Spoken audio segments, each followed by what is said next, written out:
The first revolution, worth calling a revolution, was small enough to fit between thumb and palm. It arrived without fanfare, without councils, without names. It arrived as a relationship, a particular stone, a particular strike, and the sudden, unceremonious appearance of an edge. To stand at the margin of that moment is to notice how little spectacle it required. At brushed red, the soft sigh of water on silt, and the discreet note of rock meeting rock. The landscape in which this began is not heroic in description. It is banal and generous.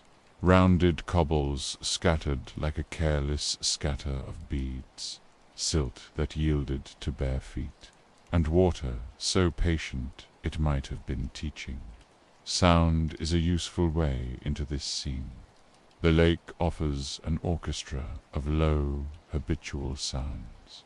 The soft slap of waves on shallow shelf, the distant wing beat of birds, the small, dry percussion when a pebble is nudged and rolls a thumb's length. Into this quiet, the flake's birth adds an entirely different register, crisp, brittle note, closer to the snap of a twig than to any roar. The noise is modest, but it announces a new economy. Where before labor had the slow cadence of persistence, the freshly struck edge introduces efficiency. The flake is a small instrument that makes large tasks seem, for the first time, negotiable. There is a tactile honesty to the materials. Pebble surfaces are worn smooth by time. They offer resistance under any blunt hand, and their interiors hold a different kind of truth grain and potential. The right strike exploits an internal plane that, under the force and geometry the maker supplies, releases a sheet of stone in a clean, shell-like curve. Geologists, in later centuries, would call this conchoidal fracture. The language is modern, but the phenomenon is immediate and sensory. In the flash of the separated flake, the surface catches light like a thin blade of dawn. Its edge is startling in its neatness, a plane of sharpness against a field of worn surfaces. The technique is not sorcery so much as apprenticeship. Two stones meet, a core and a hammer. The blow must be measured, not merely violent. Slight changes in angle mean the difference between a thin, usable flake and a shattered core. The precision here is economical. Small degrees of error yield large differences in outcome. The first makers learned this the way any craft teacher teaches, by watching, imitating, and accumulating the quiet ledger of mistakes. A misapplied force left a core in ruin. A correct rhythm produced a series of useful edges that ledgered the collection of broken cores, of discarded flakes, of hands slightly nicked, became a kind of archive. It recorded what had been tried and what worked enough times to be worth repeating. The immediate benefits are concrete and domestic. A tuber that would have required the slow patience of gnawing and repeated pounding yields to a clean plane. Fibers separate under the flake's thin profile in ways they never had before. Where previously a hide might have been a cumbersome, sodden object, a flake allows scraping that leaves a more workable surface, one that can be folded or carried without immediate disintegration. These are not grand transformations of state.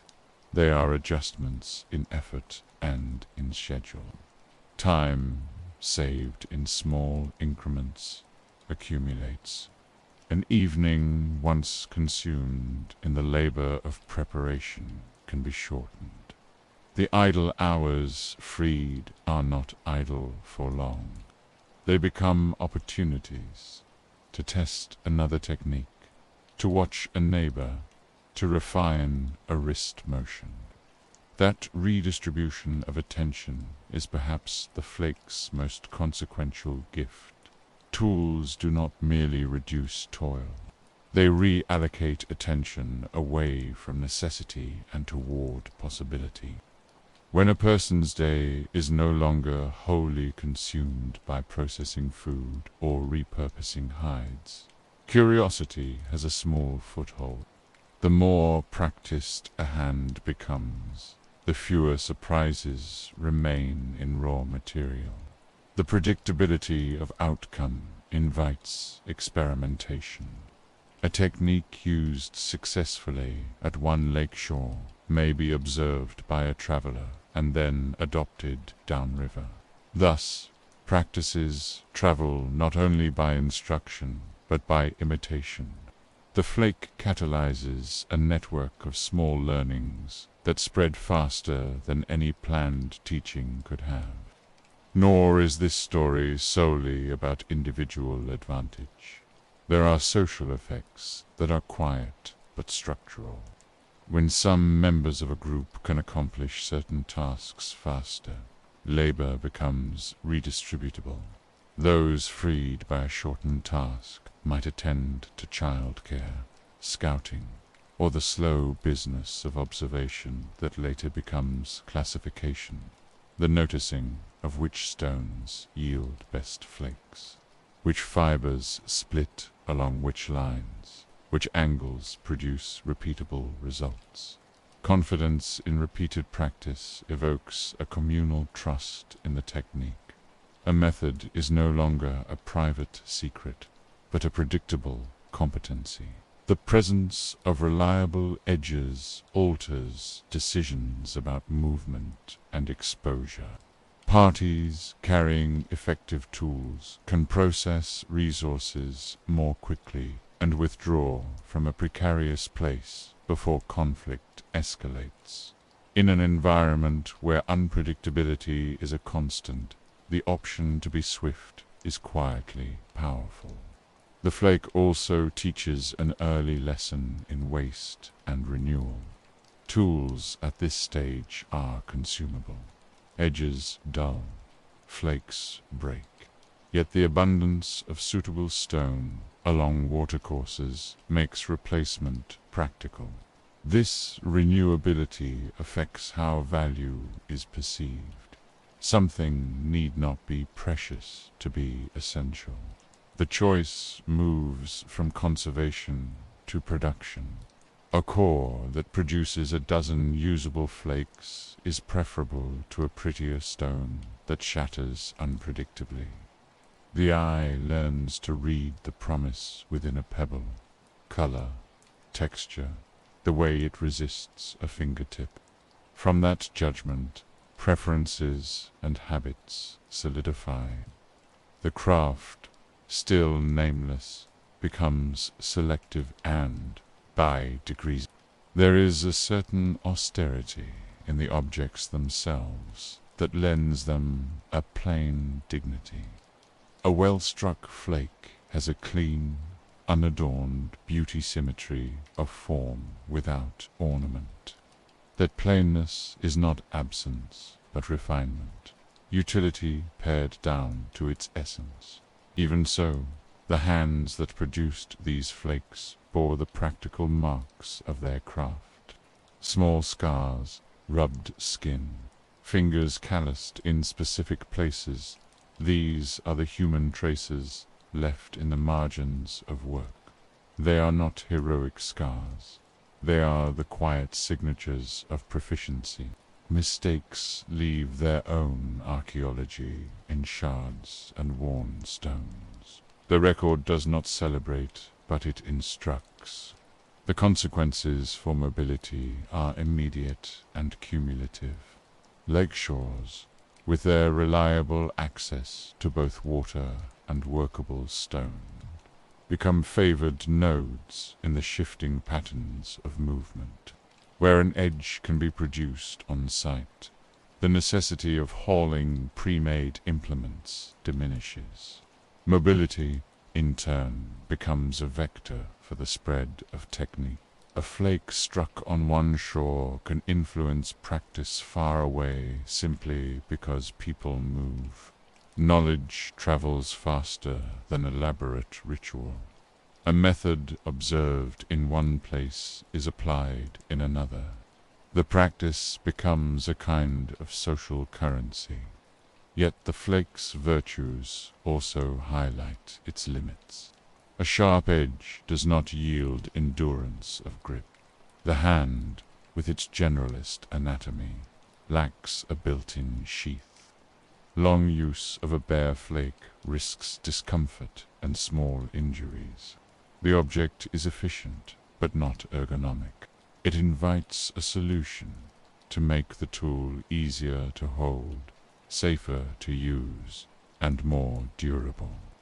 That invitation is not an indictment of the flake's success, but a natural progression.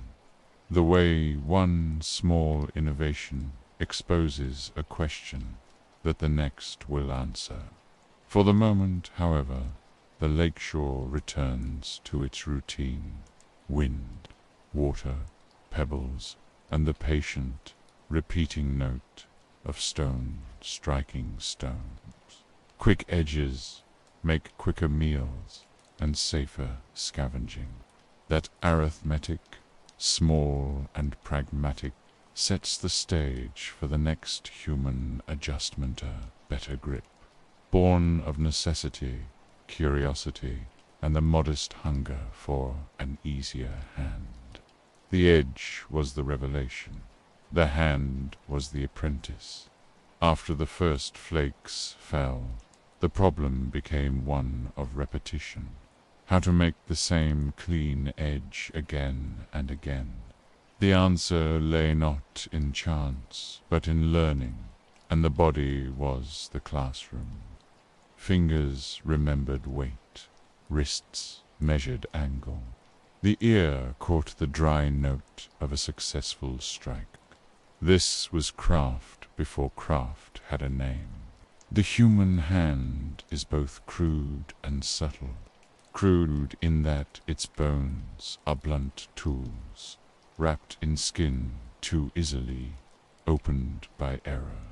Subtle in that it can sense gradations of pressure finer than language. The thumb braces, the fingers cradle, the palm adjusts. Striking stone is not merely impacted, is a negotiation between intention and fracture. Each blow teaches a little more of the geometry hiding within cobble and core. The striking platform, that flat surface where the hammerstone must land, is discovered by accident and then by habit. The concept is abstract, but the evidence is immediate. When you hit just there, at just that angle, the stone obeys. Practice built an archive in muscle memory. A learner might start with waist cores already cracked or ugly, pieces no one valued. These became test subjects, a way to train the hand in control rather than in luck. Blow too hard, and the core splinters beyond use. Strike too soft, and nothing at all comes loose. But in the balance point between too much and too little, the flake leaps away with a sound both satisfying and informative. That sound, sharp, clean, decisive, was the teacher's signal and the student's reassurance. Over time, groups came to recognize the rhythm of successful napping, the percussive pattern that marked skill. It is easy, centuries later, to speak as if all of this were obvious. It was not. A flake's edge is invisible until revealed. and the logic of fracture is not kind to novices. The first true practitioners left middens of mistakes, piles of broken cores, useless fragments, bruised fingers. These sites are the quiet workshops of antiquity, evidence that repetition and error are the foundation of mastery. What later archaeologists call debitage, the debris of flaking was, in its day, a kind of blackboard. Every failed strike left a lesson for the eye to study and the hand to correct. As practice accumulated, something subtler took shape: intention. It is one thing to strike stone and accept what chance offers. It is another to imagine the flake before it falls. The human mind, working in tandem with the hand, began to plan sequences. First this blow, then that one, to coax a series of edges from a single cobble. To plan in this way is already to think beyond the present moment. It suggests memory, foresight, even imagination. The tool became not only an object of survival, but a mirror of cognition. The work was not solitary. A flake can be struck in view of others, and skill is contagious. A child watches an elder, notices the angle, tries, fails, tries again. Knowledge passes without lecture, by demonstration and mimicry. The riverside became a school without walls, where competence was distributed by observation. The shared rhythm of hammer-on core was both music and instruction, embedding craft into the communal atmosphere. The act also reshaped time. With reliable technique, fewer blows were wasted. One cobble could yield not one flake but many, each with a purpose. The surplus of edges meant choice, some reserved for cutting meat, some for scraping hides, some discarded in favor of finer ones. This was the beginning of specializations. The hand that learned to see striking platforms also learned to see categories of use. The toolkit, once a haphazard collection of chance flakes, became a deliberate set, each tool with its own anticipated role. Such orderliness was not trivial. It hinted at the growing distance between human work and the work of instinct. Other animals use objects, but they do not refine the strike, nor do they prepare one tool with the foresight of another task. Here, in the repetitive tapping of stone on stone, a deeper pattern emerged, the union of hand, eye, and mind into a system that produced not only objects, but intentions. But the hand, though versatile, is also fragile. Its skin is thin, its joints small. Long practice with stone left marks, abrasions, small cuts, nails torn back. The edge was always a double-edged gift, useful in one moment, injurious in the next. In this way, even as the hand learned skill, it also learned risk. Holding a flake tightly enough to control it meant inviting its bite. Holding it loosely risked losing control altogether. This uneasy compromise lingered as a problem to be solved in the next generation of innovation. And so the lakeshore workshop, littered with broken cores and gleaming with a few prized flakes, was more than a place of labor. It was a rehearsal hall for the future. Every hand that practiced angles and platforms carried within it the seed of all later crafts. Stone taught geometry before geometry had a name. and force before physics had a language. In the strike of hammer on cobble, humanity rehearsed the possibility that matter could be shaped, predicted, and directed. The chipped edges were not only tools, they were the first sentences in a dialogue between mind and material, a dialogue that had only just begun. The lake shore was not only a place to drink or fish, it became a place to teach, to test, and to leave behind traces that outlived the moment. When we imagine early human landscapes, it is tempting to see them as empty expanses, punctuated by a few fragile camps. But the ground itself carries a denser story. Along the rift valleys of East Africa, where tectonic scars filled with water and reeds, stone litter accumulated in patterns that repeat like verses. Here a pile of flakes, there a broken core, elsewhere a scatter of bones marked with neat incisions. These were not accidents of geology. They were the fingerprints of a skill beginning to travel. Mobility was the vehicle. People did not stay bound to one cove or one plain. They shifted with seasons, followed migrations, traced the edges of shrinking or swelling lakes. Each time a group moved, they carried not only themselves, but their habits, the knowledge of where to strike a stone, which cobble promised a clean flake, how to angle a blow so that the edge would last a little longer. Unlike fire, which dies without constant tending, the memory of napping resided in the body. Once learned, it could survive a journey. This made it a perfect passenger in the great human migrations.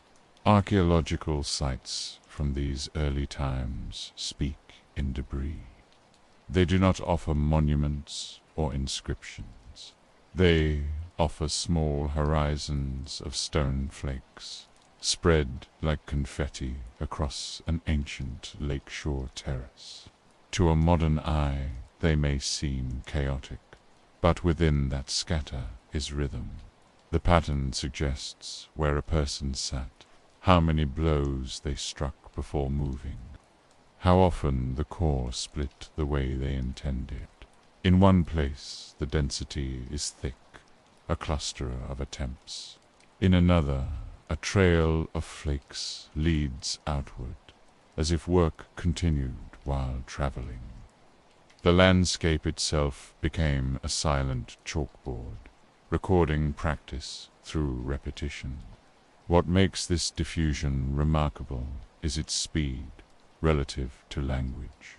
Stories, in their infancy, require structure and agreement. But the flake did not depend on explanation. It depended on sight. A stranger at the lake shore could watch the tilt of a wrist, the sharp note of a strike, and copy it with no shared words at all. The gesture was enough. Knowledge leapt the gap between dialects, between groups, perhaps even between species of early humans, because it lived in visible action. The hand raised a stone, brought it down at an angle, and another hand somewhere else did the same. In this way, technique outpaced speech.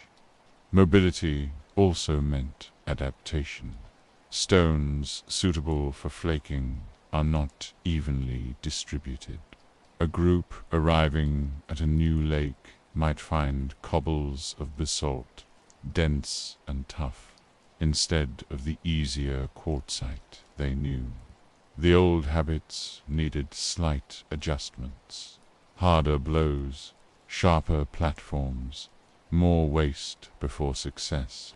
Over time, the craft absorbed these variations. To travel was to broaden the repertoire. The scattered sites bear witness to these experiments. different stone types struck in different ways, but all echoing the same principle. An edge coaxed out of unpromising matter. The landscape then became dotted with small archives. Each scatter of flakes was a lesson left behind. Later arrivals could read it the way we read marginal notes in a book. They could see which cause had been favored, which flakes showed signs of use, which mistakes had been made. Knowledge did not need to be formally passed along. It was inscribed in stone fragments left where water met land. The continuity across distances is evidence of this quiet library. Mobility gave these sites a second role. They became meeting points. A lakeshore, after all, was not attractive to only one group. Where water was constant, paths converged.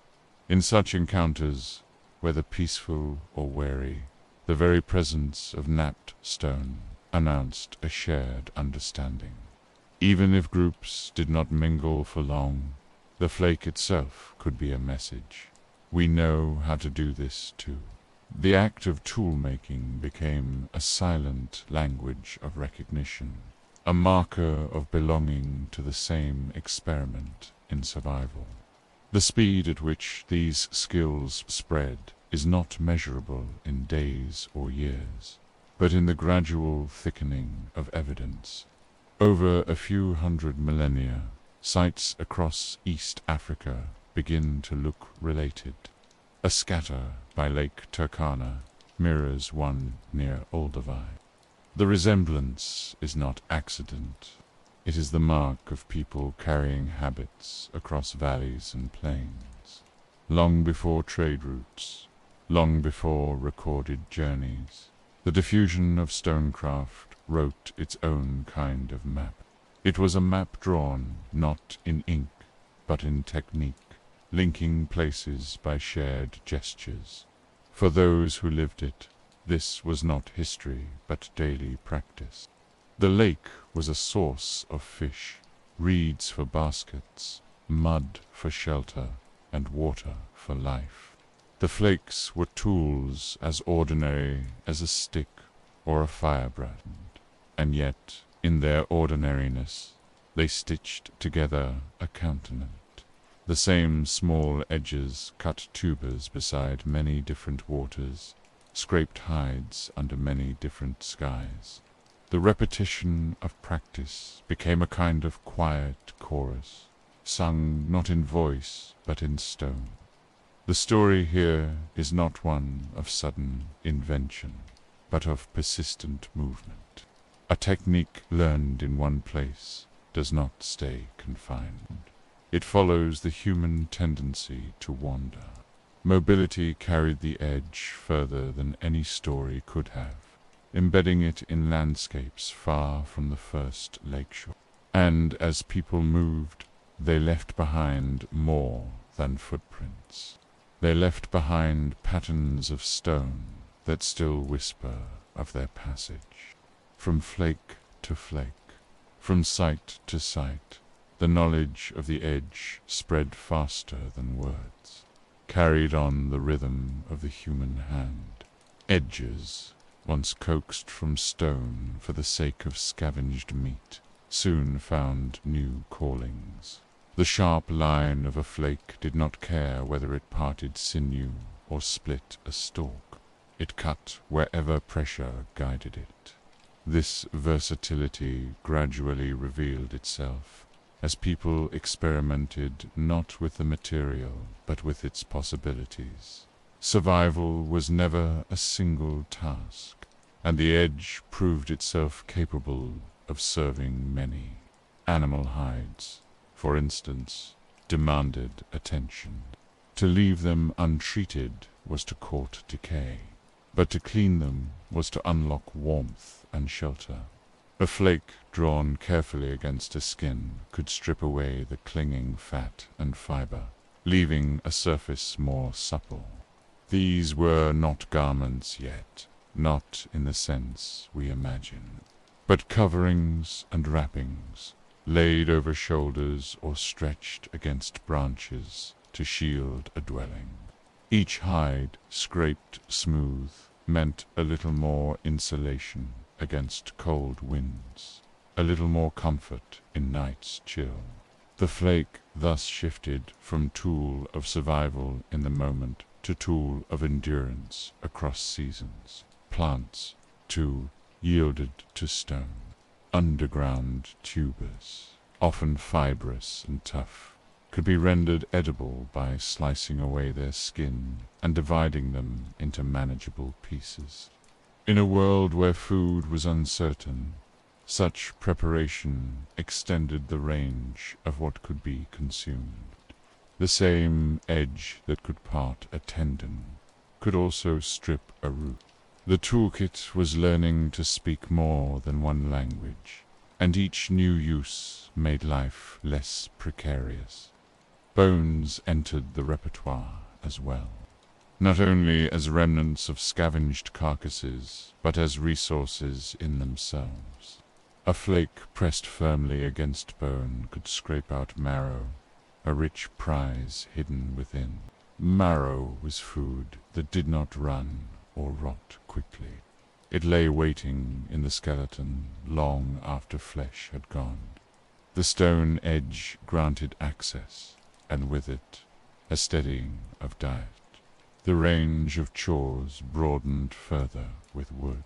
Branches cut to length could be used as digging sticks, shelters, or weapons. Without sharp edges, breaking wood meant twisting and tearing, a clumsy task. With stone, the branch could be shaped, trimmed, even smoothed. This was not carpentry, not yet, but it was a first step toward altering wood to human purposes. Each trimmed stick hinted at future spears and handles, though the leap had not been made. Through all this, specialization crept in. Not every flake suited every job. Some edges were too delicate for scraping a hide, but perfect for slicing soft flesh. Others, thick and strong, survived the abrasion of wood better than the thin slivers that snapped under pressure. Without deliberate design, a sort of classification began. People noticed which stones fit which chores, and they began to choose accordingly. What had begun as a single-purpose edge evolved into a small toolkit, flexible enough to serve different daily needs. This quiet diversification marks a turning point. A tool is no longer just an emergency solution. It becomes part of a routine. The making of flakes may have started as a response to hunger, but soon it became as regular as gathering firewood or fetching water. To sit at the edge of a lake and split cobbles was not always an act of crisis. Sometimes it was preparation. Piles of flakes at certain sites suggest that people made more edges than immediate need demanded, stockpiling them against future tasks. The toolkit was not only specializing, it was expanding in time as well as function. And so, through scraping, slicing, trimming, and breaking, the flake wove itself into the daily rhythm. It was a modest companion, easily replaced, easily forgotten, yet always ready to serve. Its versatility gave it staying power, ensuring that the tradition of napping endured long enough to be refined further. For now, the hand still met bare stone, gripping sharp edges directly, enduring cuts and slips. But these very shortcomings hinted at the next step, the search for better ways to hold, to wield, to extend control. The edge had proven itself indispensable. The grip, however, remained a problem yet unsolved. The edge was faithful but demanding. It sliced through hide and tuber with the same indifference, but the hand that held it paid the price. Skin tore against sharp angles. Palms stiffened with callus. Small wounds lingered as reminders of control imperfectly held. The stone offered power, but asked for blood in return. Such a bargain could not endure unchanged. To work bare-handed with flakes was to learn both utility and frustration. A flake's edge dulled quickly, so it had to be replaced often, forcing more napping, more striking, more debris. The very process of making tools required holding sharp fragments, and accidents were inevitable. The problem was not the edge itself, but the lack of mediation between flesh and stone. Fingers alone were too soft a conduit. The search for a solution began, as so often, without conscious design. The hand grasped not just the flake, but sometimes the branch it was cutting, and in that meeting of stone and wood lay the hint of something more. If a flake could be steadied against a stick, bow with sinew, or wedged into a crack, then perhaps the grip could be transferred from palm to handle. This idea lingered as a shadow of possibility, but it needed repetition and accident to take shape. Before true hafting, there were intermediary gestures, wrapping a flake in a strip of hide to avoid its bite, pressing it into a split branch to hold it steady for a single task. These were improvisations, not yet formalized, but they suggested that the tool and the hand did not have to meet so directly. Each experiment left its trace in the archaeological record, flakes with polish in strange places, edges worn in patterns that imply something other than bare fingers guided them. The benefits of even partial grip improvement were clear. With a barrier between skin and stone, the tool could be used longer without injury. With leverage from a stick or thicker support, pressure could be applied more precisely. A stone held by wood became not just safer, but more effective. The hand, freed from constant risk, could devote more strength to the task, rather than to restraint. This moment, the recognition that a tool could itself be improved by another material was subtle but profound. It prepared the ground for the next great leap. The true marriage of stone and handle, hafting. But before hafting came the problem itself, the stubborn mismatch between delicate skin and unforgiving edge. It was a problem recorded in every slip, every cut, every scar, and it was a problem that demanded resolution. Innovation often begins in discomfort. The edge was a gift, but its gift was incomplete. To continue down this path, humans needed not only sharper flakes, but better ways to hold them. The bare hand had carried the edge far, but it could carry it no further alone. A new relationship between tool and user was being conceived, one that would extend reach, preserve flesh, and magnify force. The toolkit was ready for its next form. The hand had learned angles and striking platforms. Now it would learn the value of distance, of binding, of connection. The future would not be sharp stone alone, but stone married to something else, wood sinew, fiber, indet joining. The edge would cease to be only an object held. It would become an extension, a prosthetic of intent. The flake had given humanity an edge. The handle would give it control. The flake was a beginning, but it was still bound to chance. Each strike was a negotiation, sometimes producing a serviceable edge, sometimes nothing but waste. The leap beyond this stage came when humans stopped accepting randomness and began insisting on form.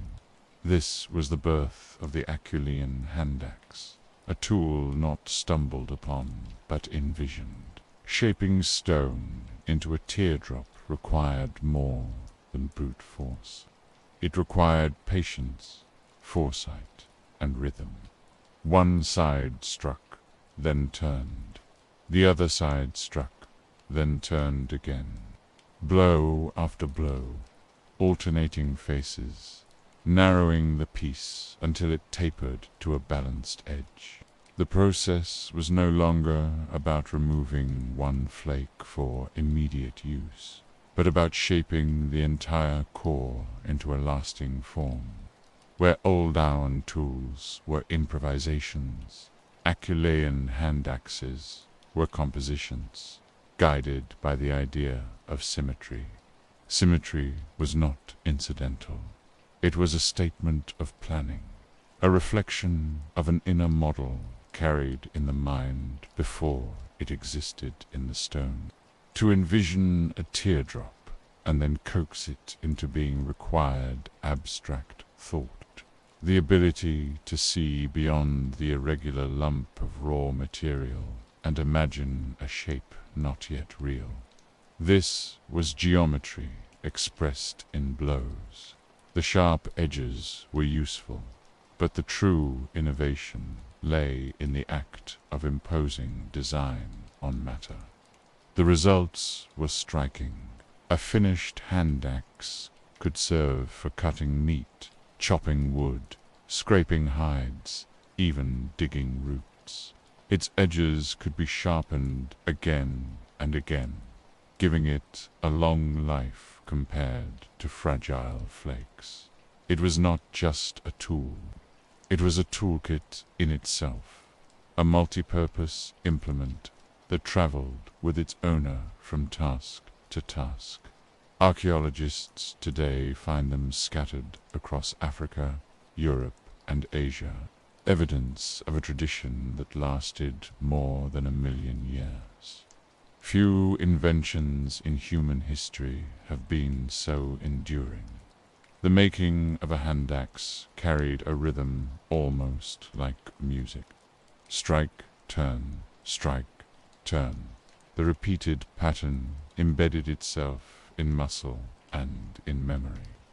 To watch a skilled napper at work would have been to watch a kind of performance, the blows ringing out in steady cadence. Such rhythm may have been soothing, a way of ordering time in a world without clocks, and it left behind not just tools, but the possibility of shared aesthetics. A well-shaped handaxe was pleasing to the eye as well as to the hand. Symmetry also carried social meaning. A carefully made tool suggested competence, foresight, and perhaps even attractiveness in the eyes of others. To shape stone deliberately was to show that one could control matter and by extension control circumstance. The handaxe thus became not only a survival tool, but also a silent badge of skill, a signal passed without words. In these teardrop forms, we see the first strong evidence of deliberate design as a principle in human life. It was no longer enough to use what the stone happened to provide. The mind had begun to demand structure, order, and beauty. A handaxe was as much an idea as an object, and in making it, humans revealed that they were no longer just creatures of reaction. They were becoming creatures of intention, from flakes to symmetry, from improvisation to design the path bent forward. But even these new, elegant tools carried the same old flaw. They still bit into the palm, still demanded skin against stone. The rhythm of shaping had brought humanity to symmetry, but the problem of grip remained unsolved. The next solution would not be in form alone, but in connection, the marriage of stone and other materials, bound together in ways that extended control. Durability is never a glamorous subject, yet it is often the foundation of progress. The Acheulean Handaxe, that teardrop-shaped emblem of early human ingenuity, was not prized only for its symmetry. Its true strength lay in its capacity to endure and to be reborn repeatedly under the hand of its user. For the first time in tool-making history, a single object could carry with it weeks, even months, of usefulness provided its edges were tended with care. The difference from the earlier old iron flakes was profound. A flake was sharp, yes, but ephemeral. After cutting meat or scraping one hide, its edge dulled to uselessness, forcing its owner to discard it and make another. Each meal, each task, meant fresh labor at the cobble, and the process began anew. By contrast, a hand axe was a reservoir of edges. It was not a single blade, but dozens waiting their turn, wrapped into the same body of stone. One face could be worked and worn down. Then, with a few practiced strikes, another sharp edge could be coaxed from the opposite side. In this way, a single tool was renewed, its life prolonged far beyond that of a flake. Edge maintenance may sound like a minor discovery, little more than a habit of thrift, yet its implications stretched into the texture of daily life. With a tool that lasted, time itself was liberated. Instead of constantly returning to the cobble pile, napping anew for every chore, people could focus on other essentials. A maintained hand axe became a silent ally, a dependable implement that followed its owner from day to day. The labor saved was labor invested elsewhere, perhaps in gathering more fuel, or guarding the group's children, or exploring further distances without fear of being caught toolless in a moment of need. The practice of resharpening also cultivated intimacy with stone. Every stroke to renew an edge was an act of study. How far could the material be pushed before it fractured entirely? Which angles carved away the dull surface cleanly, and which caused a flake to shear unpredictably? Over time, these observations matured into expertise. Users learned that flint, with its glassy fracture, tolerated many cycles of resharpening. Basalt or quartzite, though harder, demanded heavier blows and offered fewer renewals. Each material spoke its own dialect, and the napper's hand became fluent in several tongues. In this way, hand axes became diaries of labor. The scars left by repeated resharpening told of their owner's choices and priorities. A heavily worked tool bore edges that had retreated toward the center, shrinking with each renewal. Some were resharpened until they dwindled to stubs, their former symmetry eroded by necessity. Others were retired earlier, perhaps abandoned when better stone was found nearby.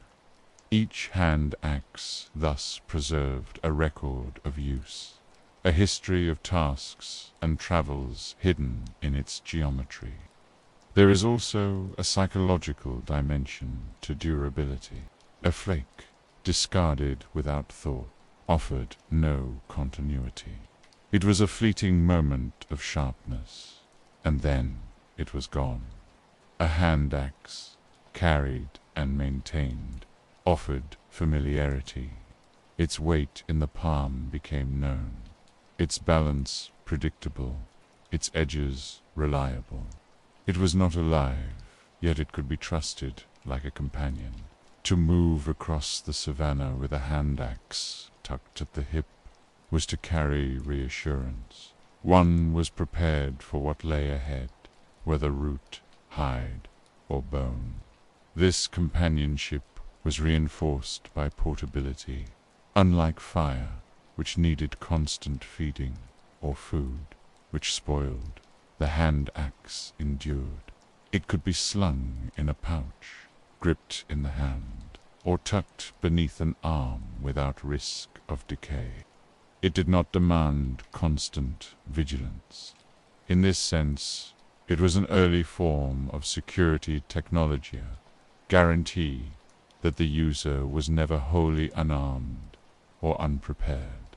Such reliability encouraged longer journeys, bolder forays into uncertain terrain, and greater willingness to experiment with new environments. The hand axe carried with it not just edges, but confidence. Yet durability also invited foresight. If a tool could be trusted to last, then a person could plan with greater scope. A hunting expedition could be envisioned days in advance, secure in the knowledge that one tool would remain serviceable throughout.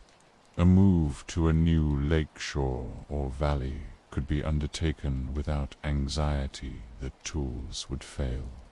Mid-journey, the hand axe thus fostered not just daily convenience, but a broader temporal horizon. It allowed human thought to stretch further into the future, to imagine continuity rather than constant improvisation. The rhythm of resharpening itself became a kind of ritual, after tasks were done, or before a journey began. The hand axe would be inspected, dulled edges struck away, fresh edges revealed. This act tied people to their tools in cycles of renewal. It was both maintenance and meditation, a way of engaging directly with material reality in order to keep the future intact. In these quiet moments of reworking, the seeds of craftsmanship deepened. Tools were no longer disposable. They were curated, preserved, even cherished. And yet, for all its strengths, the hand axe retained an ancient flaw. Its sharp body pressed against the flesh of the palm, leaving the user vulnerable. However symmetrical, however enduring, it still exacted a tax of discomfort, of cuts and calluses. Edge maintenance could extend the tool's life, but it could not solve the problem of direct contact. The human body was not designed to grip naked stone indefinitely. The ingenuity that extended sharpness would, inevitably, turn toward improving the relationship between hand and tool. By it, in the Acheulean Handaxe, we see a double innovation. Not only the imposition of form, but the realization that durability itself could be engineered. The edge could be sharpened, renewed, kept alive. That simple habit freed time, expanded horizons, and deepened the bond between humans and their creations. But longevity was not the end. The next leap would come in seeking comfort, leverage, and power binding stone to other materials, ensuring that the tool served the mind without punishing the flesh. The future lay not only in sharper edges, but in smarter ways of holding them. Stone, once gathered casually from a riverbank, began to demand more deliberate attention. The Acheulean handaxe was not something that could be made from just any pebble.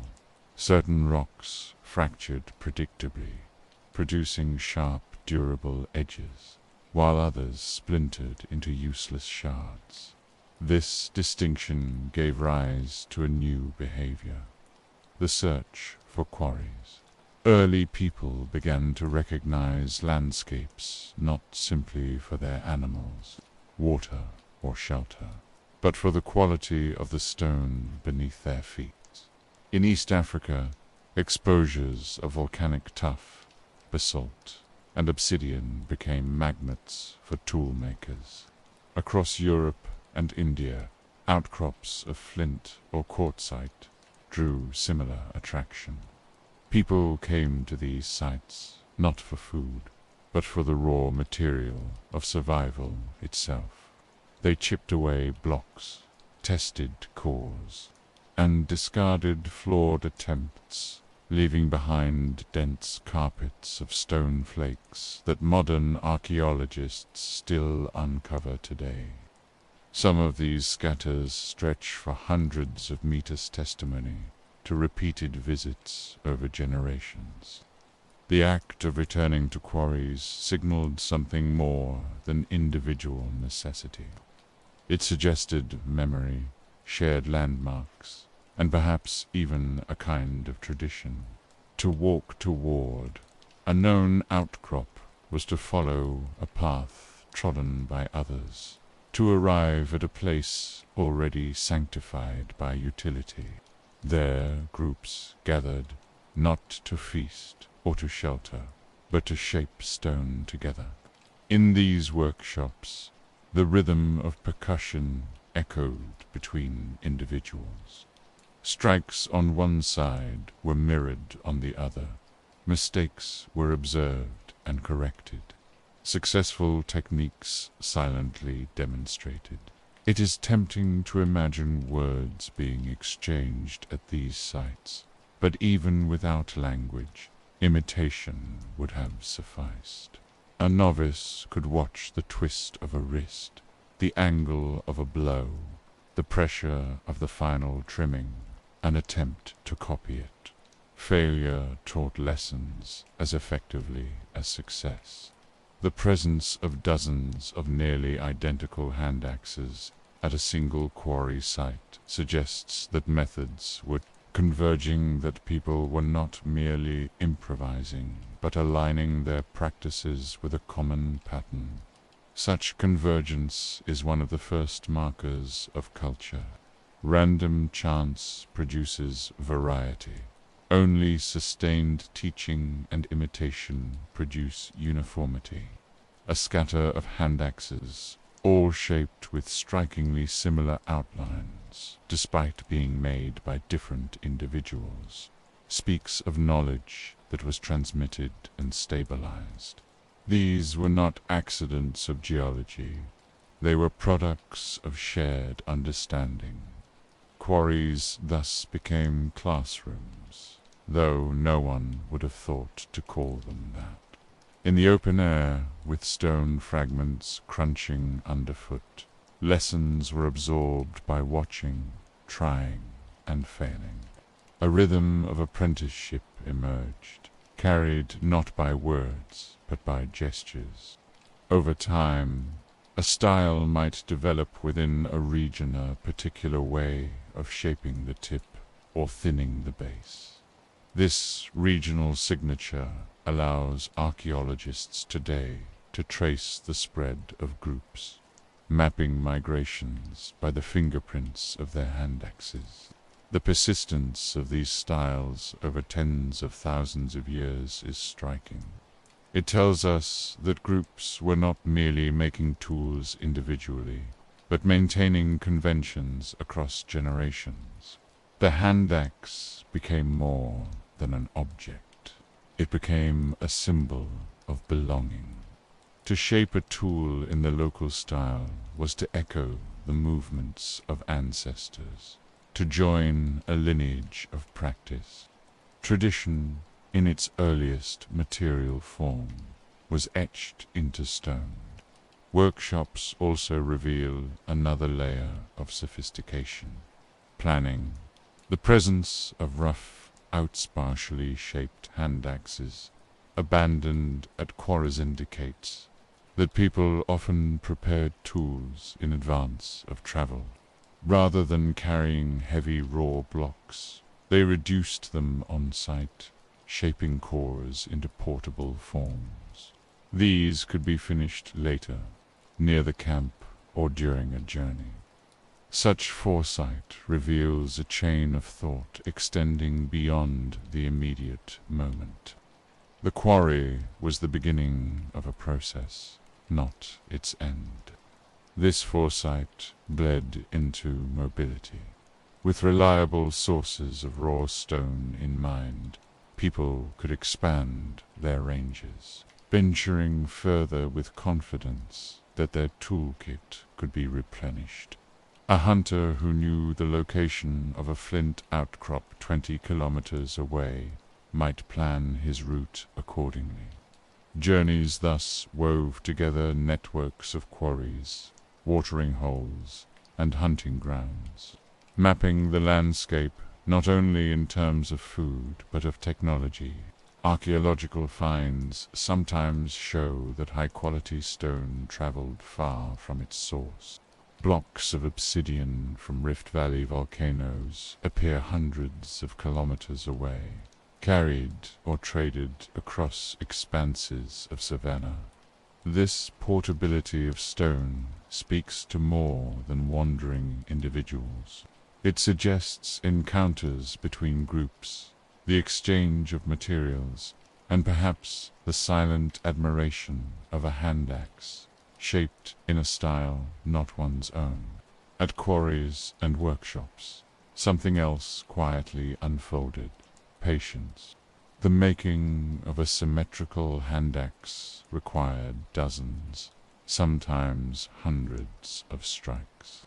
The rhythm of shaping was not frantic but deliberate. Each blow had to be considered, its outcome anticipated. This was not a skill that could be mastered in a single sitting. It demanded repetition, muscle memory, and the ability to visualize the final form long before it emerged. Such patience cultivated not just better tools, but a mind more attuned to process and planning. Yet, even as these workshops spread knowledge, they reinforced a limit. The handaxe remained a stone grasped in the bare palm, no matter how carefully shaped. Its edges, sharp and resharpened, still pressed against flesh. At quarries, knappers might trade tips on symmetry, or on how to thin a base to save weight, but none could escape the discomfort of holding stone directly. The knowledge that was becoming cultural still awaited its next refinement, the idea of binding, of attaching, of integrating materials. Thus, the story of quarries and workshops is a story of people discovering not just how to make, but how to share. Knowledge ceased to be an individual spark. It became a collective flame, carried from site to site, passed through generations.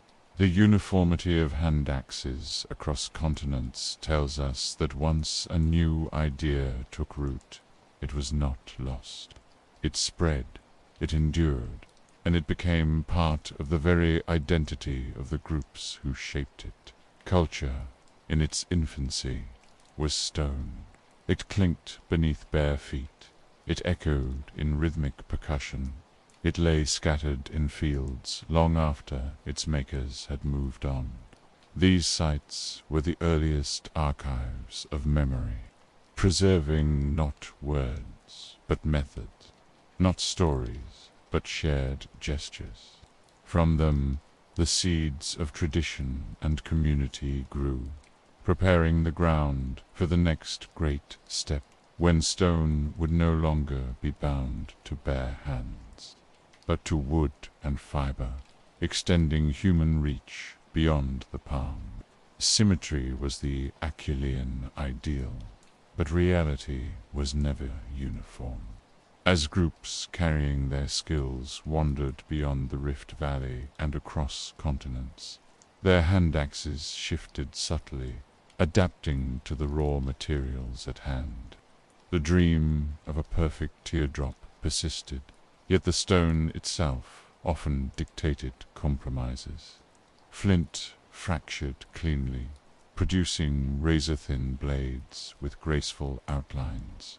Quartzite, stubborn and grainy, resisted fine shaping, resulting in tools that were bulkier, thicker, less elegant. The form, though guided by memory and tradition, bent to geology. This variation was not failure. It was adaptation.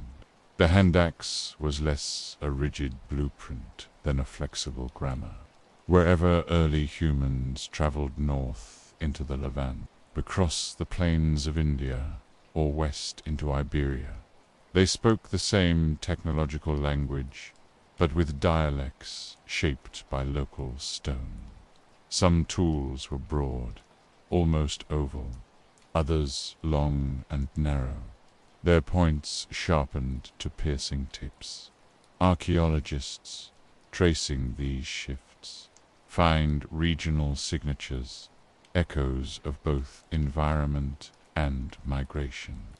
The path of dispersal is etched in these variations.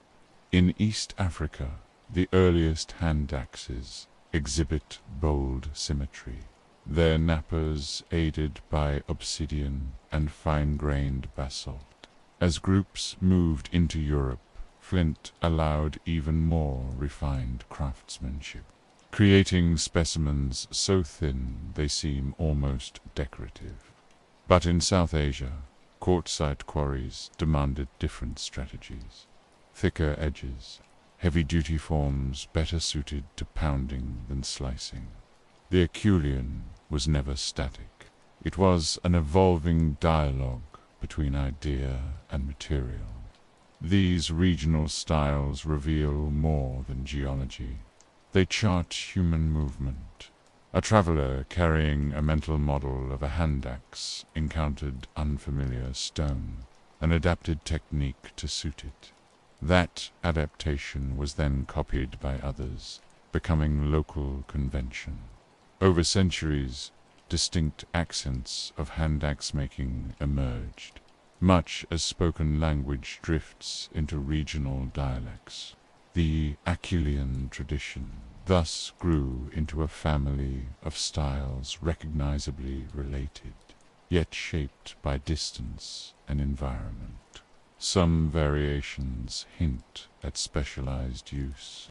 In certain river valleys, pointed Handaxes dominate, their tips suggesting a focus on piercing tasks, penetrating hides, or breaking marrow bones.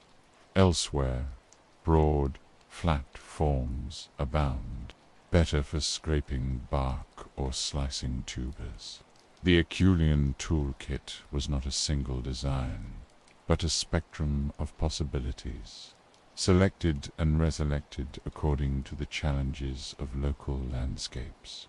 Even within the same region, no two Handaxes are perfectly alike. Some are masterpieces of symmetry, their edges thinned to a keen fineness. Others are crude, hastily shaped, functional but ungainly. This range likely reflects differences in skill, time, and purpose.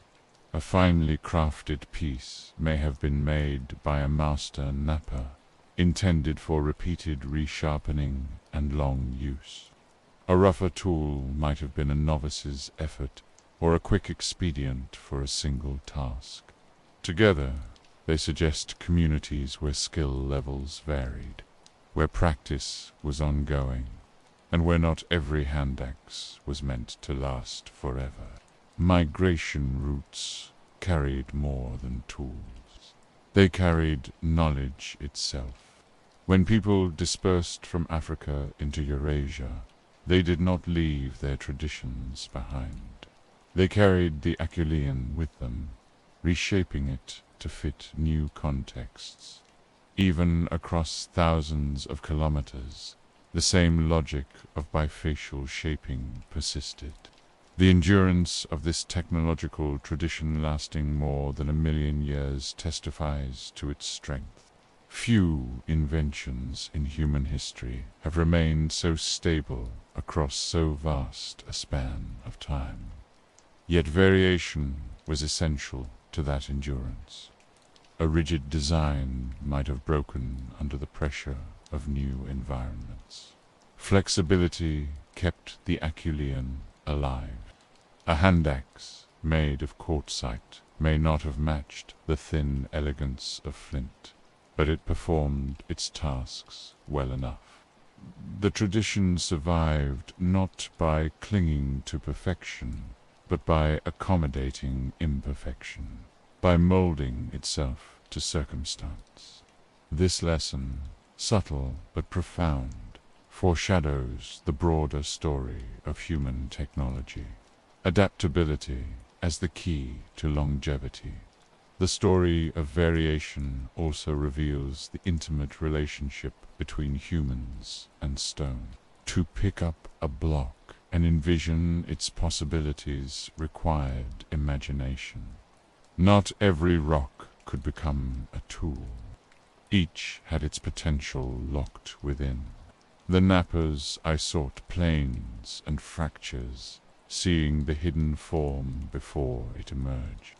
With each migration, this I adjusted, learning the new character of local stone. In doing so, people developed a global literacy in geology long before the word existed. But even as form flexed, the constraint remained. All power still had to pass directly through the hand. However sharp, however symmetrical, the stone pressed against flesh. Regional variation did not yet solve the problem of grip. Across continents, nappers shaped edges, thinned bases, refined points, but none could escape the physical cost of holding bare stones. Blisters and cuts were the silent price of progress.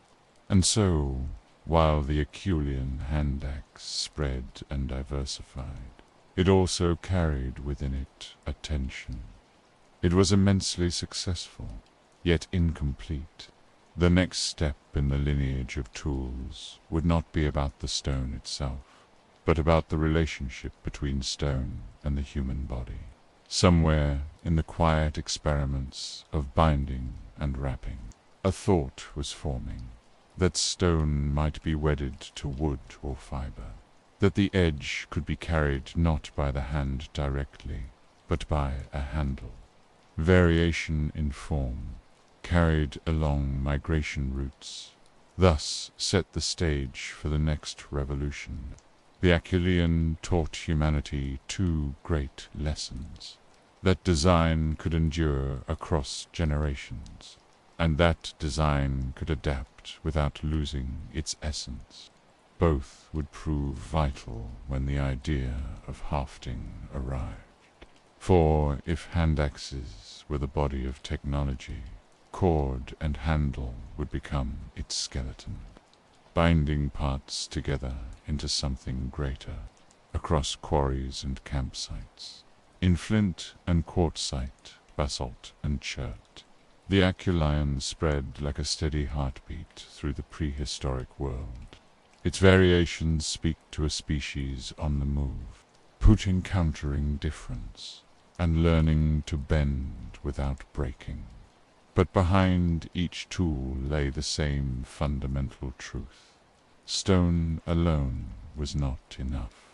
The next step would be to harness other materials, weaving them into the story of edges and endurance. Be Acheulean, Handaxes, for all its durability and beauty remained a paradox. It extended human ability, yet punished the very hand that wielded it.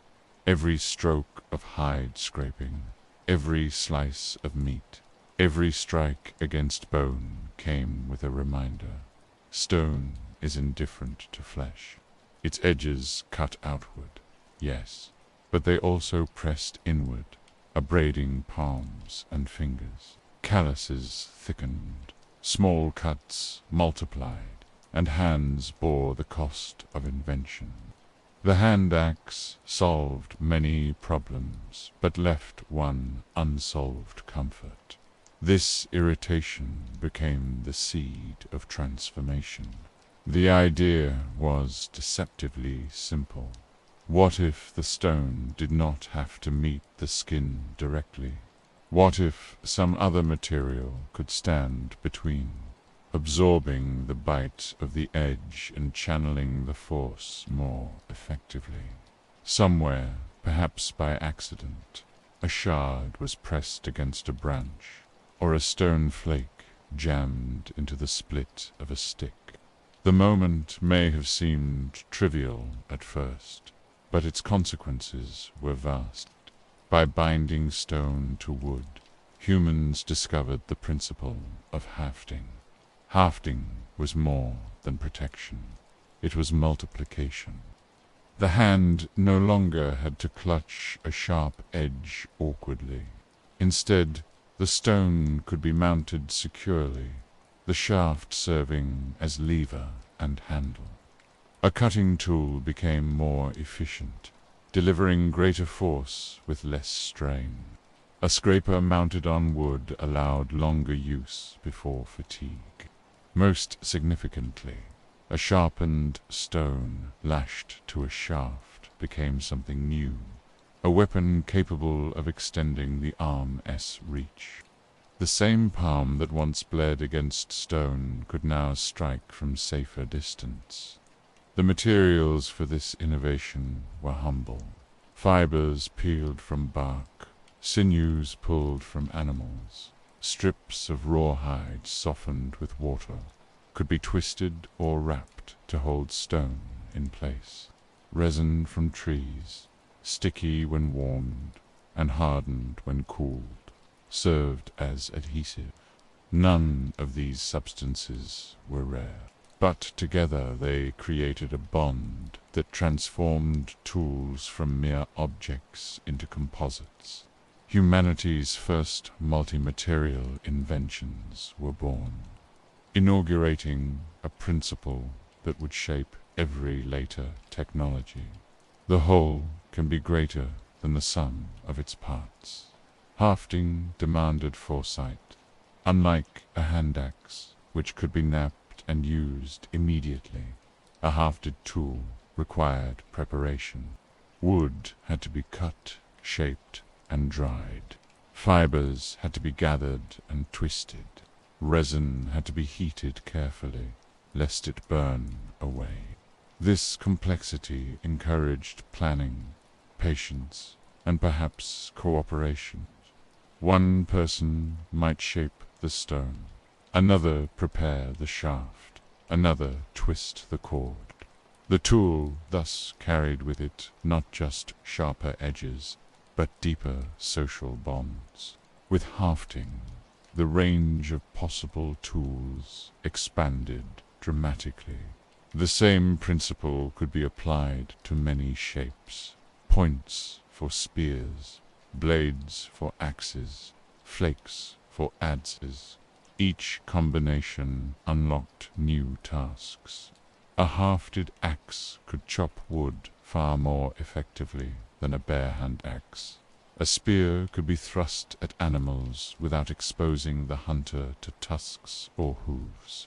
For the first time, humans wielded weapons that extended their striking distance, tilting the balance of risk in the dangerous dialogue with prey. This leap also altered mobility. A hafted tool was not just carried, it was displayed. A spear or axe, visible even from a distance, signaled capability. It may have deterred predators, but it also spoke silently to other humans. Here was a group with power at hand, with knowledge of binding, with tools that magnified their strength. Technology had begun to alter not only survival, but perception. Archaeological traces of early hafting are elusive, for wood and fiber decay quickly. Yet microscopic wear on stone tells the story. Certain edges bear polish consistent with being bound tightly. Residues of resin cling stubbornly to ancient points. These faint clues suggest that hafting was widespread long before the first preserved wooden shafts appear in bogs and caves. The principle, once discovered, would have spread rapidly, for its advantages were too great to ignore. Hafting was not perfect. Bindings loosened, resin cracked, shafts split under stress. Maintenance became part of the new toolkit.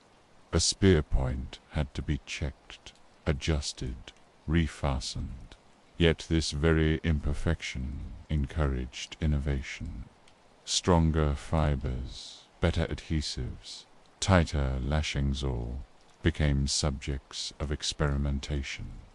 Through trial and error, humans learned which plants yielded the toughest bark, which resins held firmest in the rain, which knots resisted the strain of impact. In these adjustments, the mind was shifting as surely as the tool. The Handaxe had taught durability. Hafting taught modularity. Stone, wood, and fiber were no longer seen as separate entities, but as partners. Each material's weakness could be compensated by another's strength. This principle would echo across millennia, from the first spear to the first ship, from the bow and arrow to the wheel and axle. The first hafted tools thus mark more than a technical milestone. They mark a cognitive one. The recognition that nature's elements could be recombined deliberately. The river cobble no longer stood alone, nor the branch, nor the sinew. Together, bound by human thought, they created something new. In that act of binding, humans bound themselves more tightly to the future of invention. Yet even as this innovation spread, the memory of stone's bite lingered. The ache of bare-handed work had not been in vain. It had pressed the mind to seek relief, to imagine alternatives. Discomfort as much as hunger had driven progress. The ache in the palm became the mother of leverage, and leverage, once discovered, would never be forgotten. The Handaxe era had revealed the power of symmetry, endurance, and shared tradition. Hafting now revealed the power of combination. From this marriage of stone and wood emerged tools that were not just sharper, but smarter tools that redefined the relationship between humans and their worlds. And from these beginnings, another leap waited. Once stone could be bound to wood, it was only a matter of time before the stored energy of a bent branch and a taut cord would send stone flying through the air. The bow was waiting in the shadows, but for now, the hafted axe and spear marked the dawn of reach, control, and a new kind of mastery over material. Stone bound to wood was an idea that worked, but it depended on something more ephemeral than rock or branch. The threads that held it together. Without bindings, hafting was impossible, and so attention turned to fibers, those fragile strands that alone could be snapped with little effort. Twisted, however, they became something else entirely. In their union, weakness became strength. The first chords were likely stumbled upon rather than conceived. A strip of bark, stripped and dried, may have curled naturally into a spiral, its fibers tightening as they shrank. A handful of grasses, rolled between palms, twisted into a stronger strand. Sinew pulled from an animal once stretched and dried, revealed a peculiar property. It shrank tightly as it sat, gripping whatever it encircled. In these small observations lay the foundation of a technology that would quietly infiltrate every aspect of life. Cordage was the invisible architecture of invention. With it, the hand no longer had to rely on mere friction or resin to hold stone in place. Knots could be tied, lashings wrapped, bindings layered until stone and wood fused into unity. A spearhead, once precarious, became secure. An axe blade could bite wood without slipping. The cord bore the tension, distributing force and giving stability. Where Handaxes had punished skin, cordage offered relief, a cushion of fiber between sharp stone and tender flesh. But cords did more than bind tools. They transformed the way objects could be carried. A bundle of tubers could be slung over the shoulder in a net of fiber. A skin of water could be tied shut and hauled. A fire-hardened digging stick could be looped and slung across the back. Suddenly, mobility was multiplied. Tasks that once required several hands could now be managed by one, thanks to loops and knots that bore weight. Cordage also opened the door to entirely new creations. Nets, woven from twisted fibers, allowed people to catch fish or small animals en masse. Traps could be set, triggered by cords, stretched taut. Shelters could be lashed together from poles, their frames held steady by knots. Clothing, too, began to evolve, as fibers bound furs or plant materials into coverings that did not simply drape, but could be fastened securely. The cord was not merely an accessory, it was the skeleton key of innovation. The principle behind cordage was subtle tension. A single strand may hold little, but many strands twisted together distribute stress across their length. Braiding increased strength further, creating cords that could withstand the strain of hauling logs or dragging carcasses. This quiet mastery of physics, learned not from formula but from experiment, revealed a new way of thinking. Humans were beginning to harness forces not just by direct strength, but by manipulating materials into forms that magnified their properties. Knots themselves were small marvels. A loop around a stick might slip, but add a twist, and it tightened under strain. Cross the ends in a particular way, and the cord locked itself into place. Behind the knowledge of knots, spread not through words, but through demonstration. Hands teaching hands, in silent repetition. These patterns of crossing and looping became another form of tradition, as real and enduring as the shape of a Handaxe.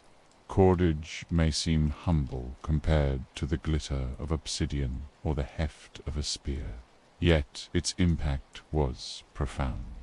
With fibers, people carried more, built more, secured more.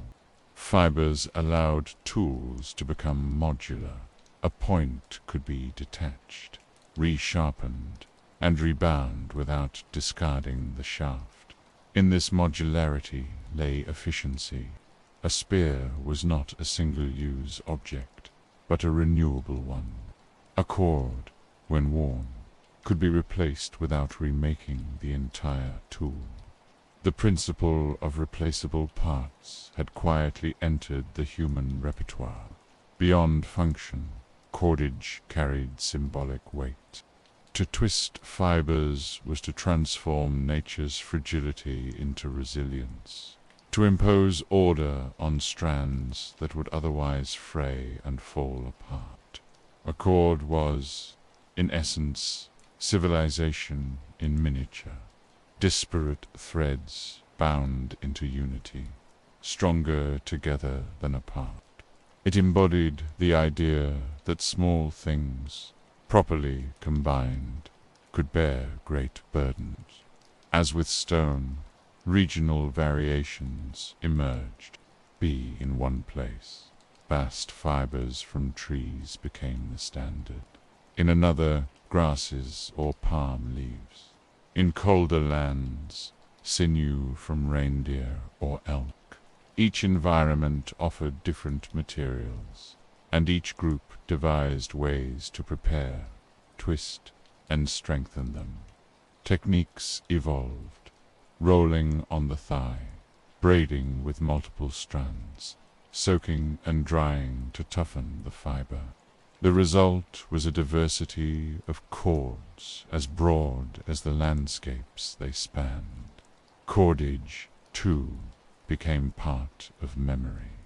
Bundles of fibers may have been stored for later use, kept dry beneath rocks or inside shelters. Children likely learned by twisting playfully, their first cords crude but serviceable. Over time, the act of cord-making became second nature, as ordinary as napping stone. It threaded itself into daily life, invisible but indispensable. With cords came confidence.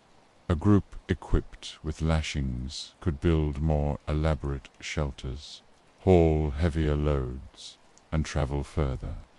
The bindings turned ephemeral resources into stable structures, transforming the relationship between people and their environment. Where once stone edges had defined the frontier of technology, now fibers extended it quietly in every direction. And yet cordage also carried the hint of the next leap. For if fibers could bind stone to wood, and if cords could be twisted into nets, what else might they do when tension was stored, when a branch was bent and held under strain? Bow, that future revolution, was already foreshadowed in every knot tied, every cord stretched tight. Fibers had begun as humble strands, but they were already tugging humanity toward the idea of stored energy, of power unleashed at a distance. For the moment, though, cords secured the first composite tools, lashed shelters against the wind, and bore the weight of bundles on weary shoulders. They were the unseen foundation of invention, quiet, flexible, and unassuming, yet indispensable. In the twist of sinew or bark lay a principle that would echo across all human history, that the weakest threads, when bound together, can reshape the world. The leap from cordage to hafted tools was not simply one of convenience. It was the decisive moment when stone and wood ceased to be separate domains. Fibers had shown that materials could be joined, But Hafting was where this principle blossomed fully. A hand no longer gripped stone directly.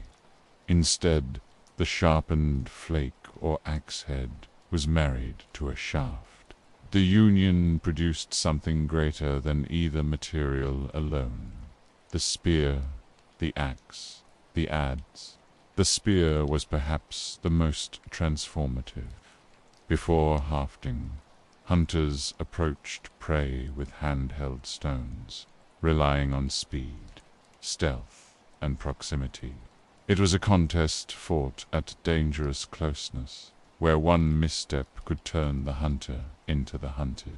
With Hafting, stone points could be fixed to wooden shafts, turning an ordinary stick into a piercing weapon. Suddenly, the reach of the human arm doubled, tripled. The stone's edge no longer needed to touch flesh directly. It could strike from safer distance. The world of the hunt was irrevocably altered. The hafted axe, too, redefined labor. A stone head mounted securely to a branch allowed wood to be cut, branches trimmed, shelters built with efficiency. What once took hours of pounding with a handaxe could be achieved in minutes with a hafted blade. Trees that had seemed immovable obstacles became resources. Poles for huts, fuel for fires, perhaps even the beginnings of woodworking beyond simple scraping. With axes, landscapes themselves could be reshaped. A forest edge tamed into a campsite, a grove transformed into shelter. The adze, with its sideways blade, added further nuance. It scraped, hollowed, and shaped wood in ways no handheld stone could. The first dug-out canoes or hollowed logs for storage may owe their existence to such tools. Where handaxes worked mostly on the surface, adzes carved deeper, coaxing new forms out of timber. The possibilities multiplied. Not just cutting, but crafting. Hafting demanded a choreography of preparation. A shaft had to be selected carefully straight, strong, resilient. Its end was split or grooved to receive the stone. Cordage, often reinforced with resin, lashed the two tightly together. Each step required foresight and patience. The result was not improvised, it was engineered. For the first time, tools were not simply extensions of stone, they were collaborations between materials, conceived in the mind and realized through deliberate assembly. The archaeological record whispers of these innovations. Wooden shafts rarely survive, but points bear the scars of hafting striations where fibers rubbed, polish where resin clung, edges blunted not by cutting meat but by impact into wood or bone. Occasionally, preservation gifts us a miracle, such as a spear shaft retrieved from ancient peat bogs, still tipped with its stone head. These remnants confirm what logic already suggests, that hafting was widespread, and that its effects rippled far beyond the moment of invention. With hafted tools, efficiency soared. A spear could be used repeatedly, its head resharpened and rebound as needed. An axe could split logs faster than bare stone ever could. The effort invested in making a hafted tool was repaid many times over in labor saved. This economy of effort freed human energy for other pursuits, encouraging exploration, planning, and even leisure. In this way, hafting did not merely change tools, it changed time itself, stretching the day by compressing the labor within it. Hafted weapons also transformed social dynamics. A group armed with spears could coordinate hunts with unprecedented confidence, surrounding large animals, striking from multiple angles, reducing risk. The kill rate improved, and with it, nutrition and survival.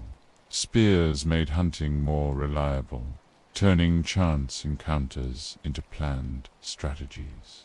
In the process, human groups themselves became sharper, more coordinated, more effective.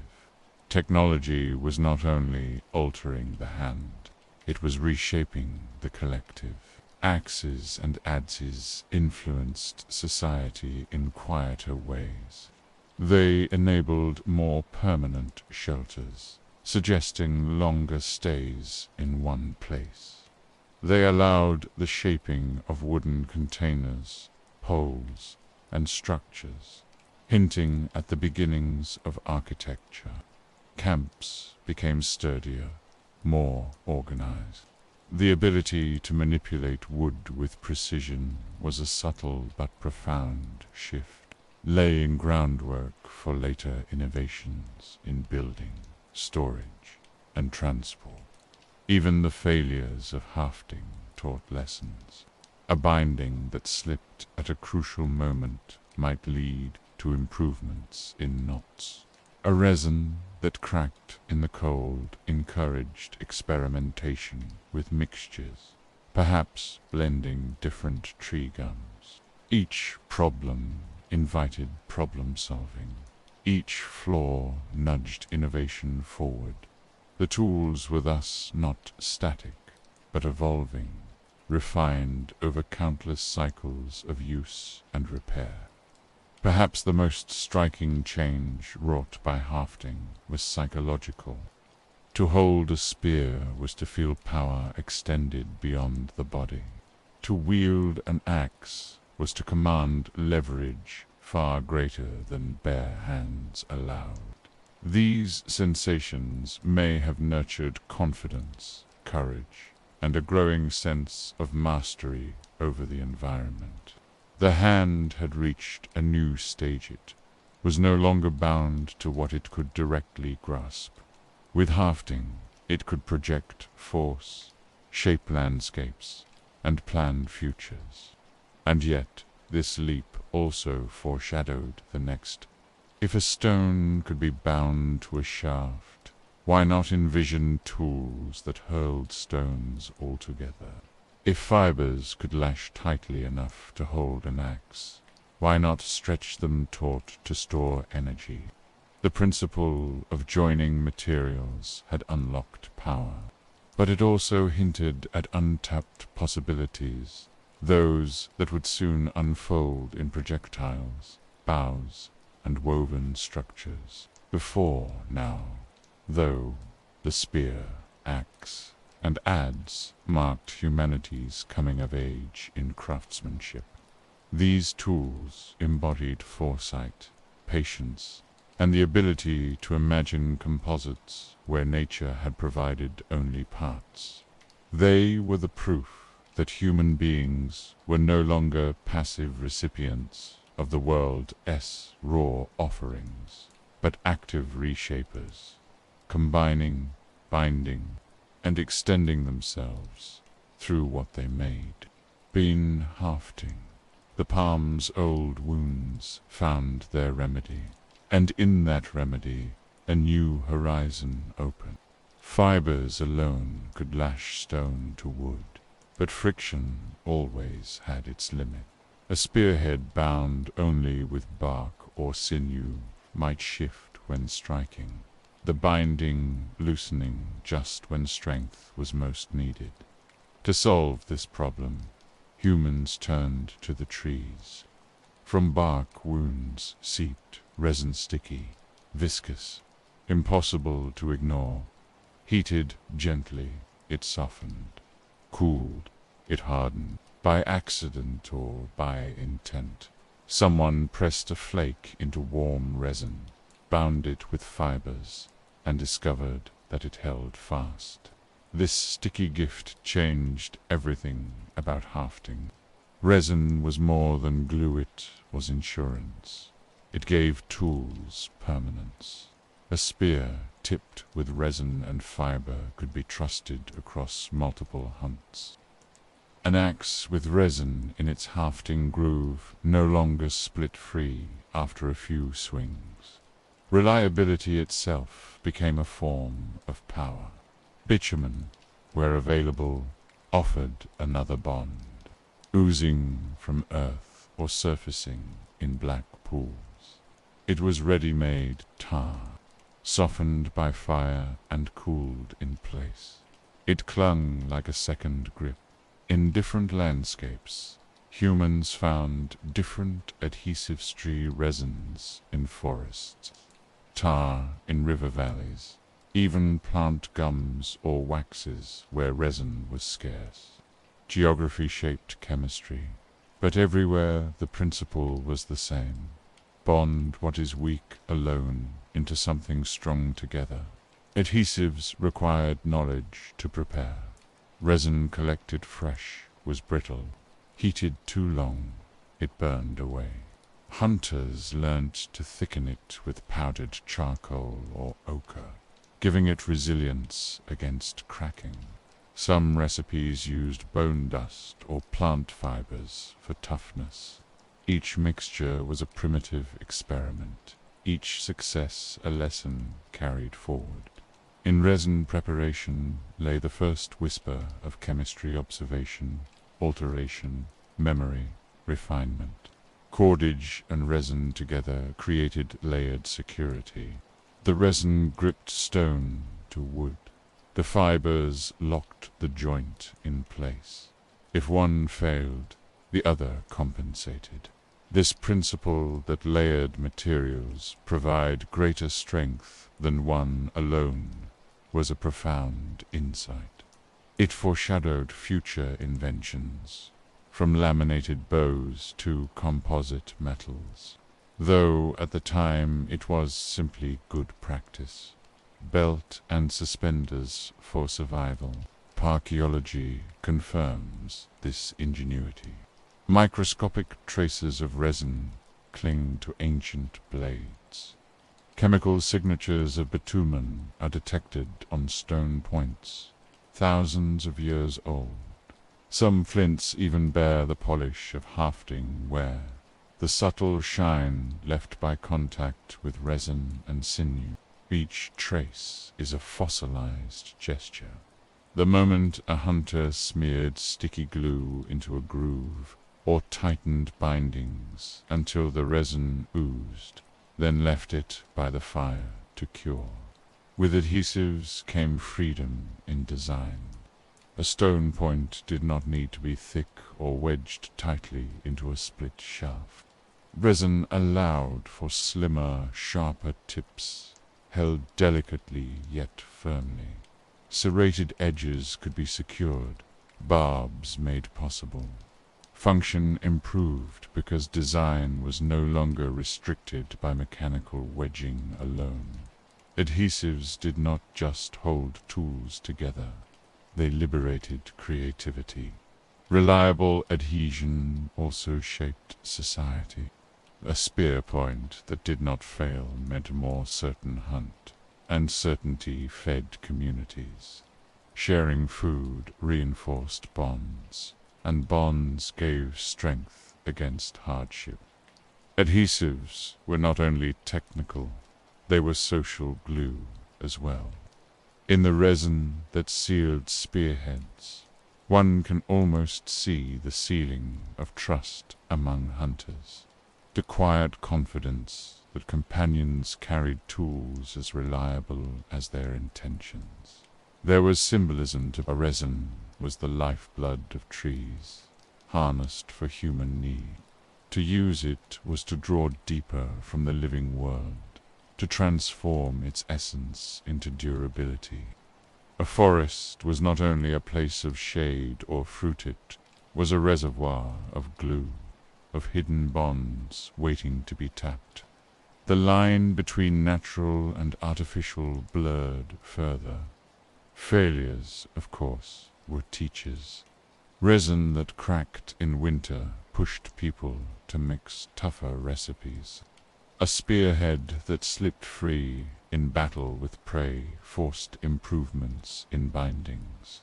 Each shortcoming provoked innovation, and every innovation carried forward. Resin, sticky and unassuming, was the medium in which curiosity hardened into tradition.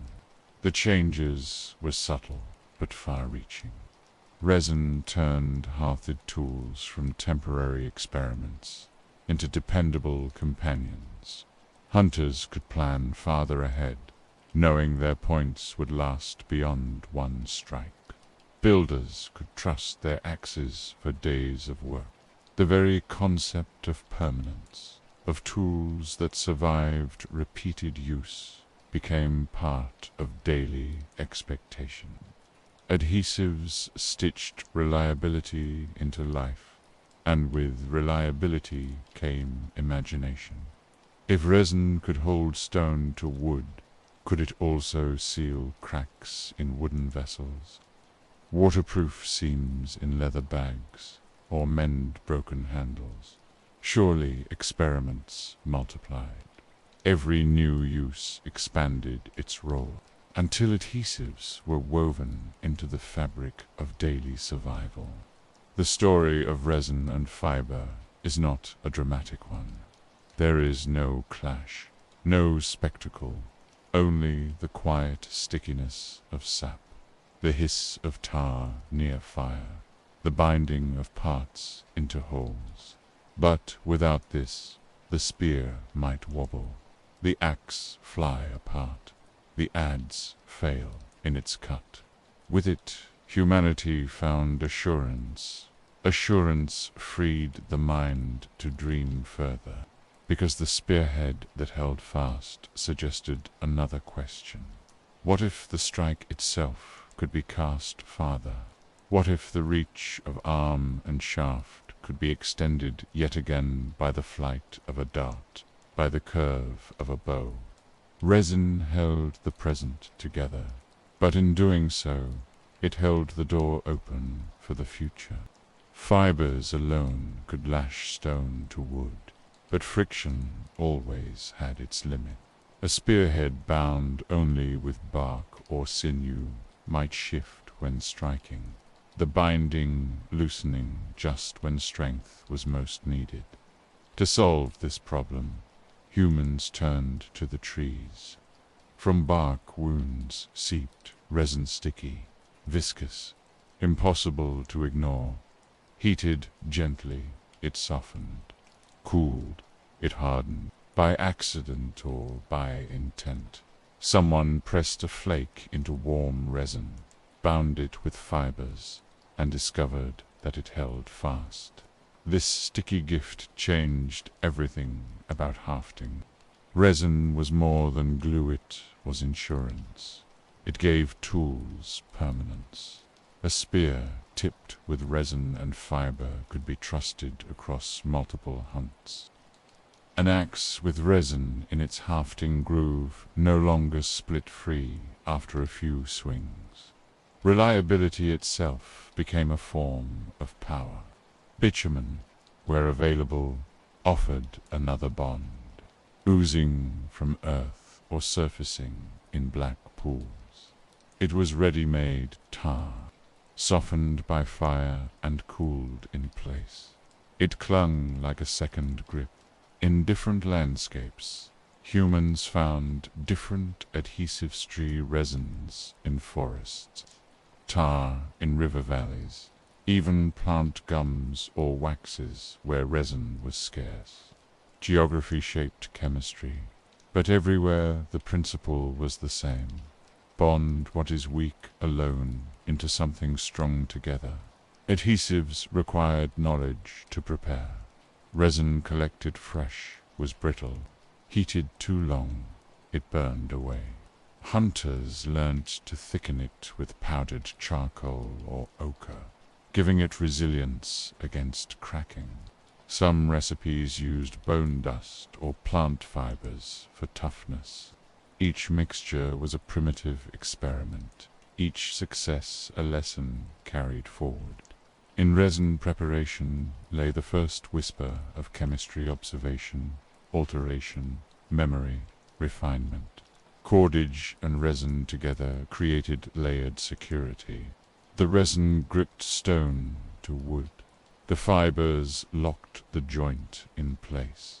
If one failed, the other compensated. This principle that layered materials provide greater strength than one alone was a profound insight. It foreshadowed future inventions, from laminated bows to composite metals, though at the time it was simply good practice. Belt and suspenders for survival. Archaeology confirms this ingenuity. Microscopic traces of resin cling to ancient blades. Chemical signatures of bitumen are detected on stone points, thousands of years old. Some flints even bear the polish of hafting wear, the subtle shine left by contact with resin and sinew. Each trace is a fossilized gesture. The moment a hunter smeared sticky glue into a groove, or tightened bindings until the resin oozed, then left it by the fire to cure. With adhesives came freedom in design. A stone point did not need to be thick or wedged tightly into a split shaft. Resin allowed for slimmer, sharper tips, held delicately yet firmly. Serrated edges could be secured, barbs made possible. Function improved because design was no longer restricted by mechanical wedging alone. Adhesives did not just hold tools together, they liberated creativity. Reliable adhesion also shaped society. A spear point that did not fail meant a more certain hunt, and certainty fed communities. Sharing food reinforced bonds, and bonds gave strength against hardship. Adhesives were not only technical, they were social glue as well. In the resin that sealed spearheads, one can almost see the sealing of trust among hunters, the quiet confidence that companions carried tools as reliable as their intentions. There was symbolism to resin was the lifeblood of trees, harnessed for human need. To use it was to draw deeper from the living world, to transform its essence into durability.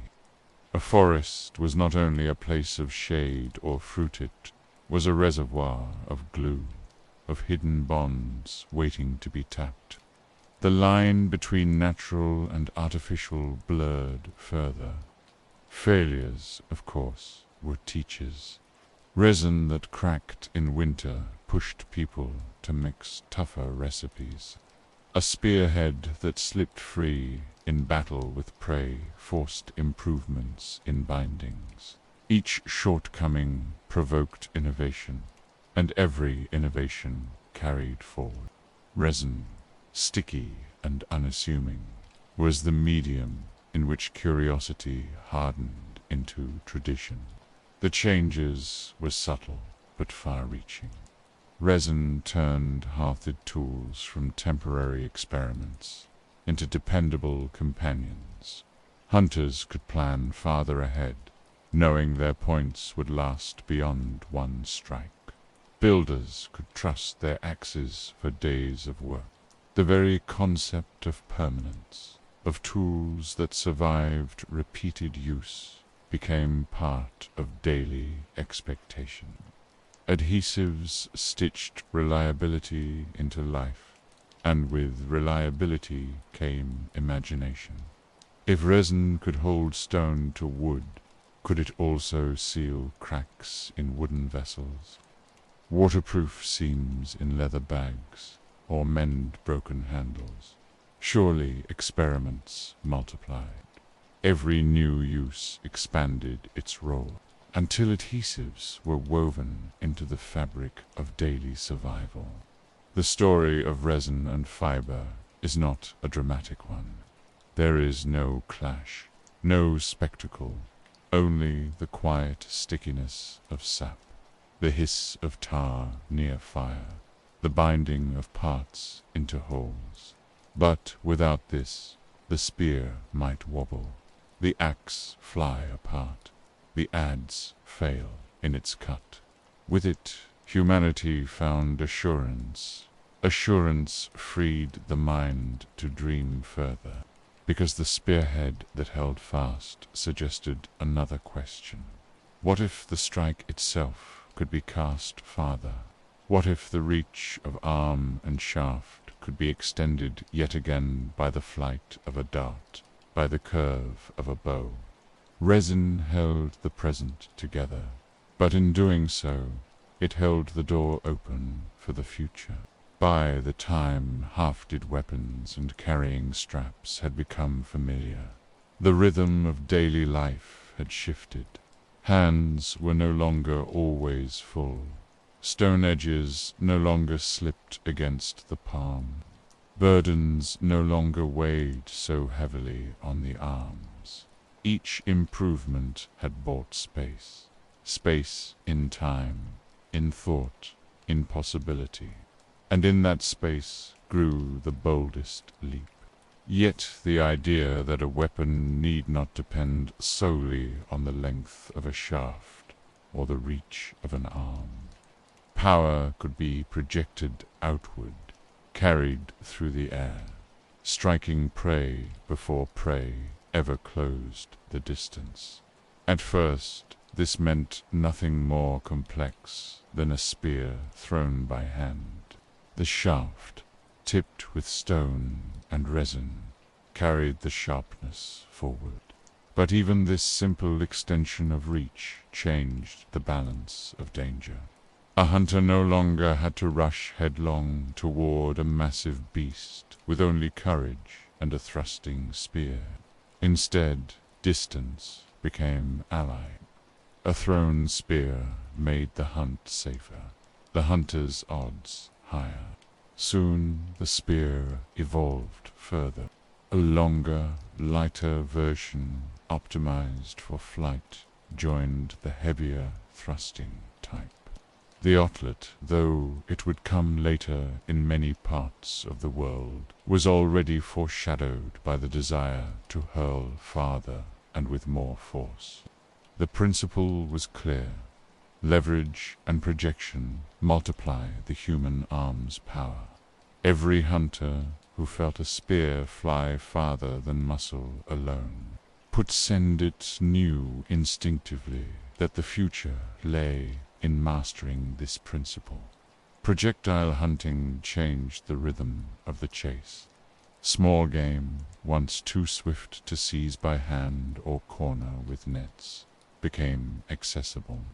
Birds, rabbits, and fish creatures that represented reliable protein, but had long evaded capture, could now be targeted with thrown weapons. This shift meant more than diet. It meant predictability.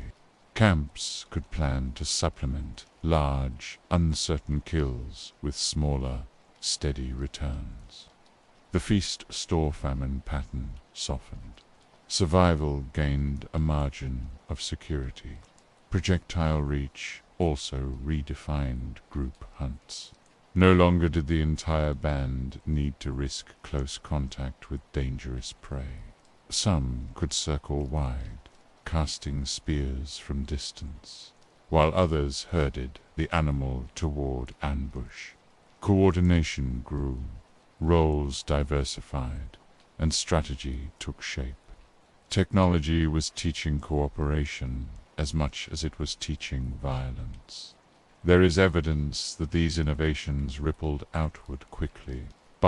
Archaeological sites reveal concentrations of lightweight spear points, chipped thinner and longer, optimized for flight rather than thrust. Where marks differ too, impact fractures consistent with high-velocity strikes. Such clues testify that humans were experimenting not just with tools, but with physics though they would not have called it that. They were learning to harness force at a remove, to store it briefly in motion and release it at will. Psychologically, projectiles may have been transformative. To strike from a distance was to bend the rules of engagement with the natural world.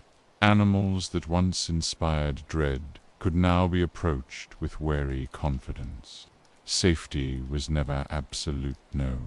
Technology could guarantee it, but distance reduced risk.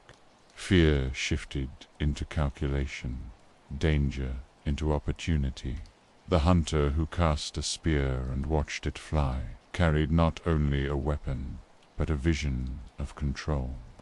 This newfound reach also shaped identity. To carry a spear was to carry the means of both protection and provision, visible proof of capability. Projectile technology gave rise to roles. Skilled throwers whose accuracy mattered, craftspeople who shaped lighter shafts and balanced points. Competence became more measurable, status more defined. Technology, once again, braided into culture. Projectiles had another consequence. They encouraged imagination about unseen paths. When a spear flew, it traced an arc through the air. Invisible, yet calculable, hunters began, even unconsciously, to understand trajectories, angles, momentum. They may not have had words for such concepts, but they felt them in the body, in the timing of a throw, in the correction of a missed cast. Each flight of a spear was a quiet physics lesson. The spear in flight also hinted at future inventions. If wood and stone could be launched farther than the arm's span, what if something else could launch it farther still? The idea of stored energy in fibers drawn tight, in bows bent and released, was seeded here, in the simple act of throwing. Reach had been extended once. Why not again? But before bows, before atlatls, before the refinements of flight, there was the spear arcing through air, carrying with it both stone and human intention. That arc bridged the old closeness of risk and the new distance of strategy. It was more than a weapon. It was a redefinition of relationship. Humans were no longer creatures forced to meet nature face to face in raw contest. They had become participants in a game of angles and timing, of preparation and reach. The reach, of course, was not infinite. Many throws missed, many animals escaped, but every successful strike carried lessons about shaft length, point weight, throwing stance. Each refinement sharpened understanding, and each understanding nudged the technology forward. Over generations, these lessons accumulated until they no longer seemed like lessons at all, but instinct. By then, the projectile had become second nature. What began with a thrown stone had become a hafted spear, arcing through air. And from there, the next leap was inevitable. If a spear could fly, what else might follow? If distance was safety, might greater distance be greater safety still? The fibers that bound point to shaft had another destiny waiting to draw taut to bend wood, to hurl stone faster than the arm could ever dream. The thought lingered like a shadow, even as spears continued their work. Longer reach had made hunts safer. Yet, in the human mind, the hunger for reach was insatiable. It would not stop at a cast spear. It would search for silence, for flight, for the bowstrings whispered. The spear had carried human intention farther than bare muscle could. It had multiplied distance, stretched safety, and expanded possibility. Yet, for all its value, the thrown spear remained tethered to the limits of the arm. A hunter's strength could only hurl so far, and accuracy waned with fatigue. Somewhere in the slow experiment of generations, a new thought emerged.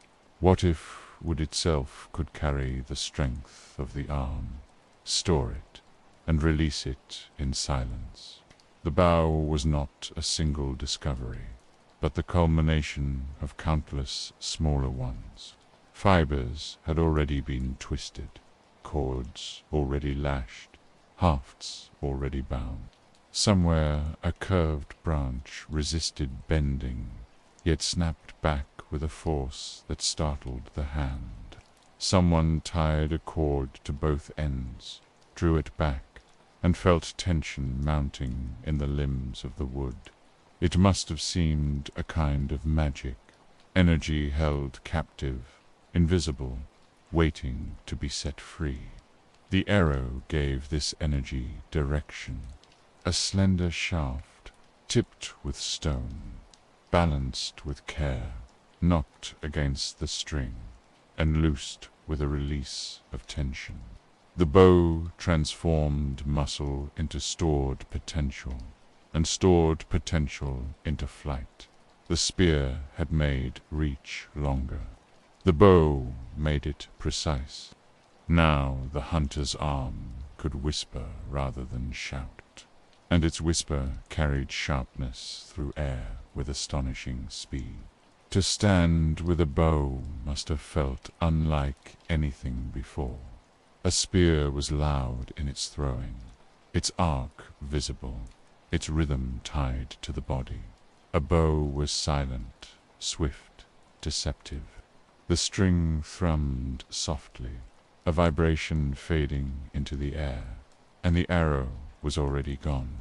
An animal struck by a flying point could scarcely know where it had come from. Distance became not only protection, but secrecy. This quiet efficiency reshaped the hunt. Small game, once a challenge to target even with a cast spear, became steady fare.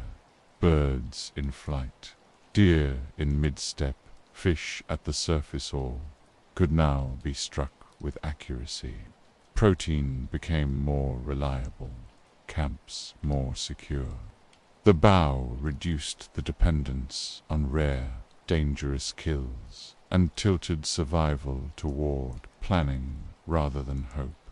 The bow also lightened the burden of strategy. Hunters no longer had to close distance before striking. They could wait in concealment, letting prey wander near. Patience replaced pursuit. Ambush replaced chase. The bow made stillness a tactic, turning silence itself into a weapon. Arrows, like spears before them, bore the signature of craft. Too heavy, and they fell short. Too light, and they wavered in air. Fletching feathers bound at the shaft's rear gave stability, correcting wobble, straightening flight. Every feather plucked and tied was a lesson in aerodynamics. Though no such word existed, hunters learned instead by the outcomes. Straighter shots, truer kills, fewer wasted effort. The bow also became a test of skill. Drawing required strength, but loosing required discipline. Too hurried a release, and accuracy faltered. Too tense a hold, and the arrow veered. Each hunter developed a rhythm, a balance of breath and release. Precision became a learnable art, one that could be honed, measured, and admired. It is no accident that bows appeared across continents, in climates ranging from African savannas to northern forests. The principle was universal. Bent wood stores muscle. String directs it. Arrow delivers it. The specifics varied different woods, fibers, feathers, but the insight was shared. Humanity had discovered a way to let nature itself hold power and then return it on command.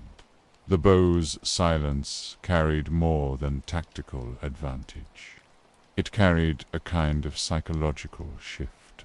The hunter with a bow was no longer chasing, no longer exhausting himself against the quarry's greater speed. He had inverted the relationship. Now the animal entered his space of readiness, and in that space the hunter held control. The world of chance tilted slightly toward the world of choice. This new control rippled through society. Camps no longer needed every member to participate directly in risky hunts. Some specialized as bowyers, shaping wood and string. Others became skilled marksmen. Still others focused on gathering, weaving, or tending to the young. Roles could divide more finely because the bow raised efficiency. One well-placed arrow could do the work of many hands in pursuit. The bow's portability mattered too. Unlike heavy spears, bundles of arrows could be carried easily, each shot renewable. A hunter could lose not one chance, but many. Redundancy meant security. Failure became less final. Success more repeatable. In this, the bow was not merely a weapon, but a systema, combination of reusable launcher and consumable projectile. A partnership of permanence and expendability. In the archaeological record, bows themselves rarely survive. Wood and fiber decay. But stone arrowheads endure, their presence in ancient sites testifying to the bow's reach. Small, carefully chipped points do fine, for spears mark the shift. Their distribution shows the spread of an idea, one too useful to remain isolated. The bow did more than extend reach. It extended imagination. To hold energy in bent wood was to glimpse a principle larger than the hunt. That force could be stored, controlled, directed, and multiplied. In later centuries, that same principle would underlie traps, engines, machines. The bow was an early embodiment of delayed power, recognition that strength could be borrowed from the present and spent in the future. For now, though its meaning was immediate, with bow in hand, humans carried silence, distance, and precision. The forest was no longer a place of sheer risk, but a theater of waiting. The plains no longer demanded endurance alone, but patience. The boughs whisper reshaped landscapes into hunting grounds, where strategy outweighed strength. From stones split at river's edge to strings stretched taut across bent wood, the story had always been one of Rewrote, extending what the hand could do, what the arm could risk, what the mind could imagine. The bow was the culmination of that long desire, its arc carrying not only arrows, but the trajectory of human ingenuity itself. The arrow was always a paradox, too simple at first glancer, straight shaft, a point, a notch for the string, yet profoundly unforgiving of imperfection. A bent reed wavered, a warped stick drifted, a poorly balanced head sent the shaft tumbling. The bow, for all its promise, depended on arrows worthy of its silence. Out of this need came one of the most delicate refinements in the history of tools, the feathered tail known as fletching. The principle is subtle. An arrow in flight wants to wobble, to pitch and roll as air presses against its sides. A small imperfection magnifies across distance. Fletching interrupts that chaos.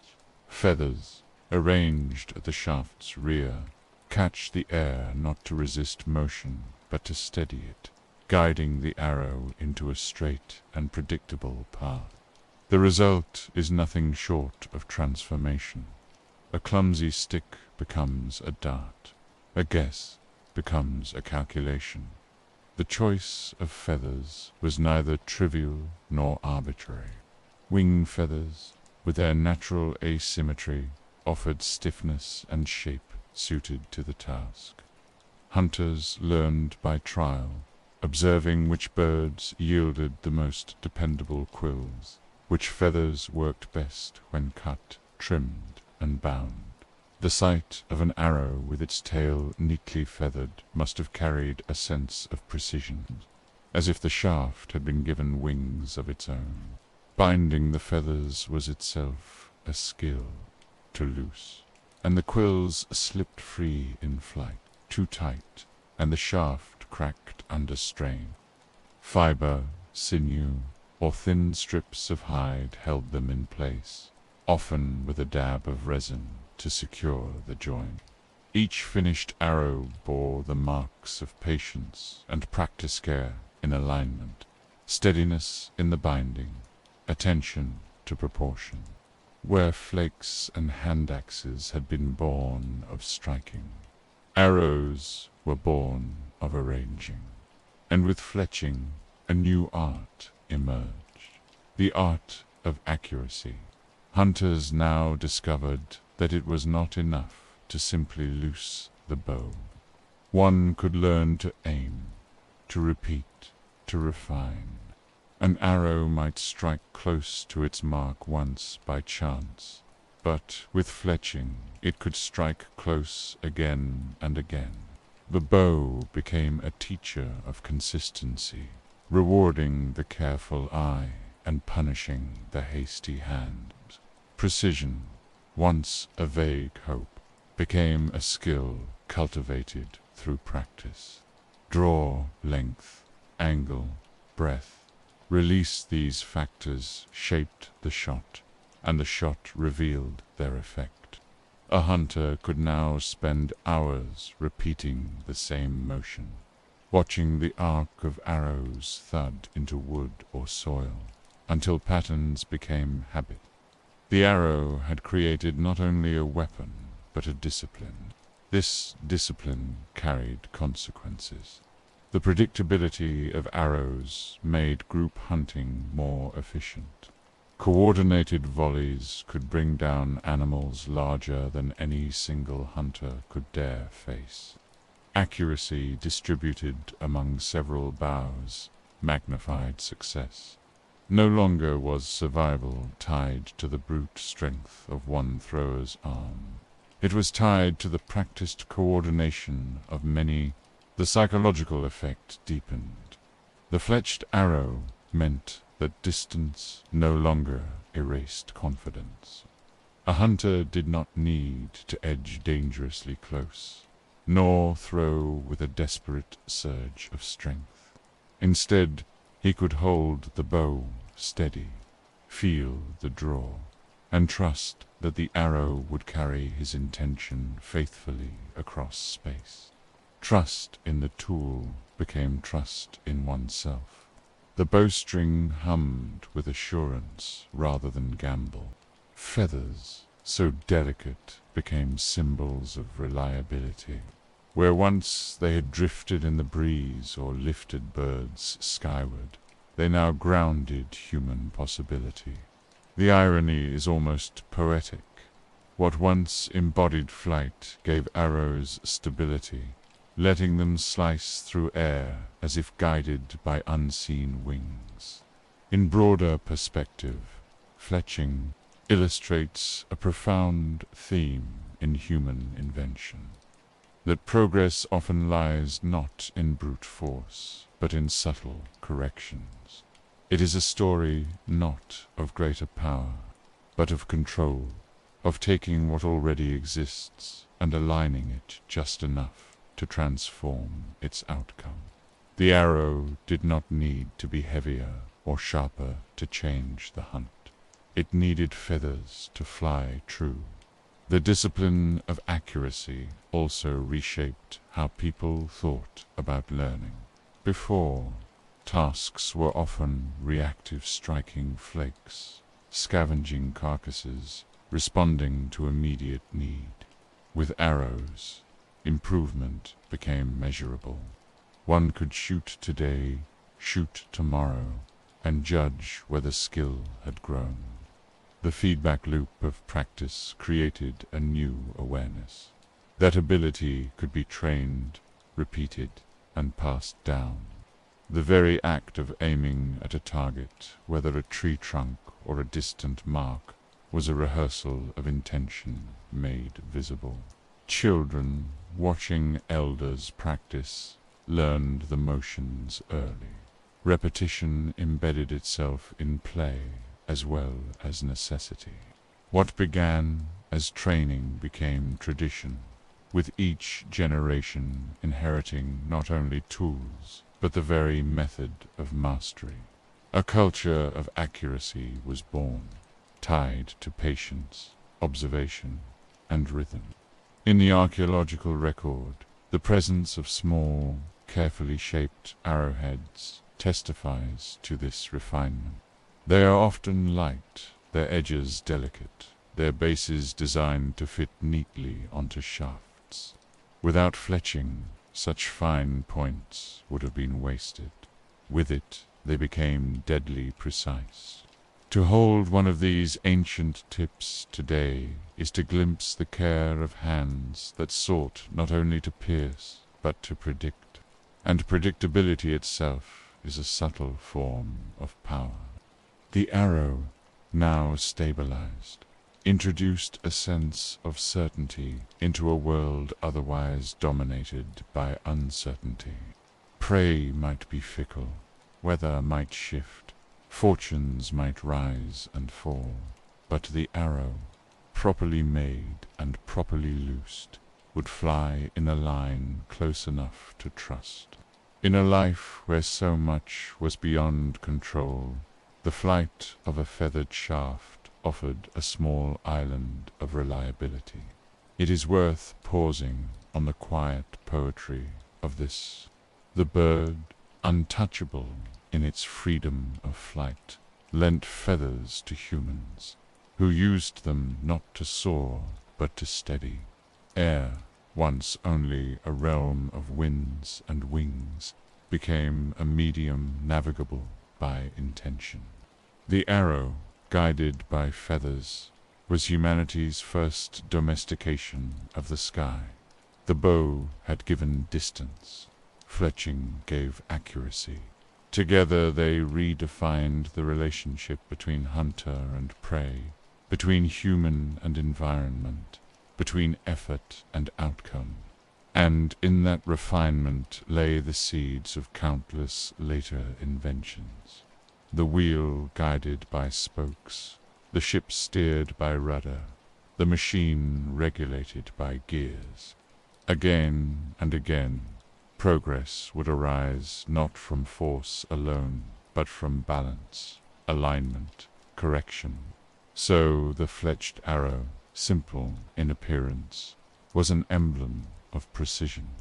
It embodied the lesson that true mastery lies in detail, that small adjustments can turn chaos into order, chance into skill.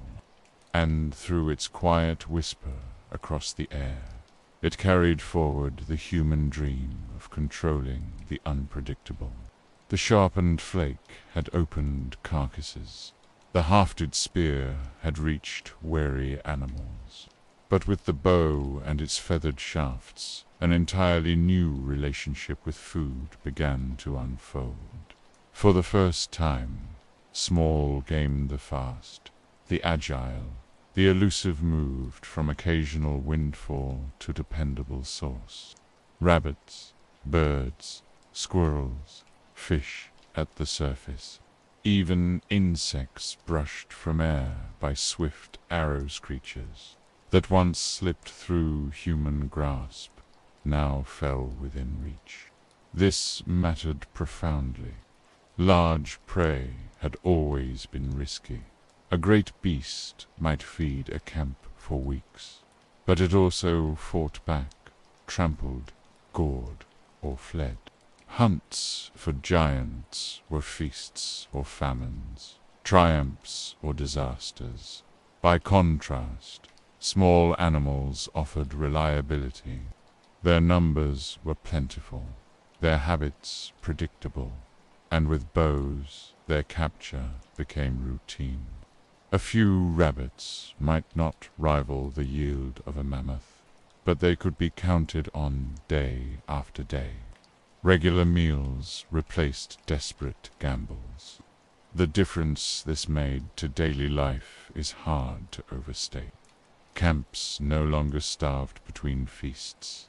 Children could be fed while hunters prepared for larger expeditions.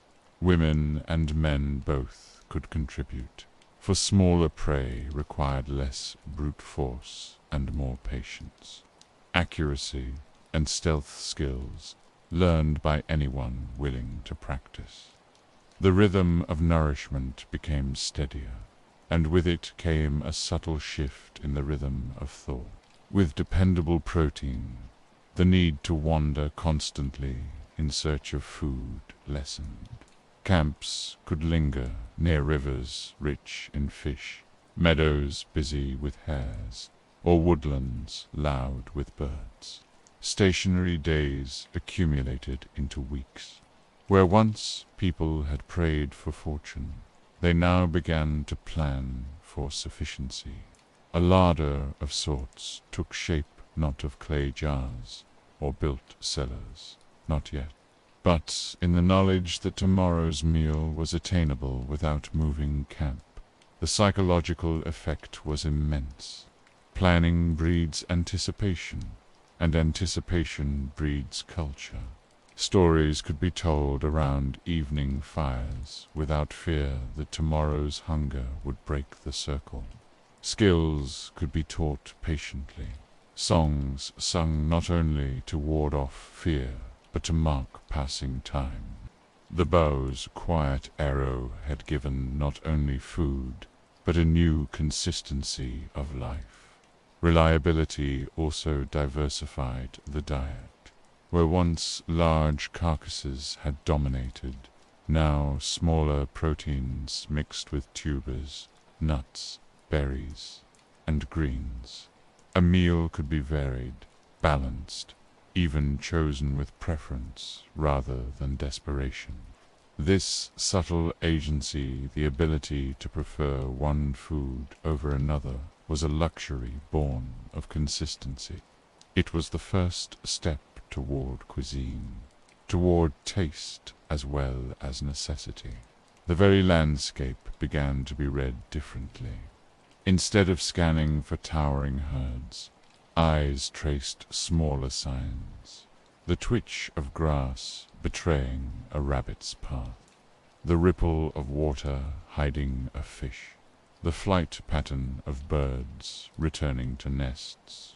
Children learned early to watch for such cues, and in doing so, they learned a new literacy of environment. Bo had taught people to read the fine print of nature. Such literacy also encouraged seasonal knowledge. Small animals followed cycles, their numbers swelling and thinning, their behaviors changing with weather. Hunters with bows became attuned to these rhythms, able to predict migrations of birds, breeding seasons of fish, nesting times of fowl. In this way, Survival shifted from reaction to foresight. Instead of waiting for hunger to drive action, people acted ahead of hunger, guided by patterns they had come to trust. Small game hunting also encouraged group balance. Large hunts demanded many bodies, coordinated effort, and risk shared. But rabbits could be caught by a single archer, fish speared by a patient youth, birds shot by anyone with sharp eyes. Subsistence spread more evenly across the group, reducing the burden on a few and distributing responsibility across many. The bow democratized survival. Over time, such small hunts became woven into daily routine. Each morning or evening, individuals slipped quietly into the woods or along riverbanks, bows in hand, arrows tucked into quivers. Their return, often modest in volume but steady in frequency, kept the camp nourished, and in that repetition lay the foundation of reliability. Reliability, in turn, allowed memory and imagination to expand. One could think beyond the present because the present was less perilous. The archaeological echoes of this shift are subtle but telling. Sites with accumulations of small animal bones, with delicate arrowheads rather than massive spear points, suggest diets that leaned on steadiness rather than extremes. These are signs of communities learning that survival need not hinge on a single kill. The world was beginning to look less like a gamble and more like a ledger. This ledger, invisible but real, fostered planning in other domains. If food could be steady, perhaps shelters could be sturdier. If tomorrow's meal was likely, perhaps children could be nurtured with longer horizons.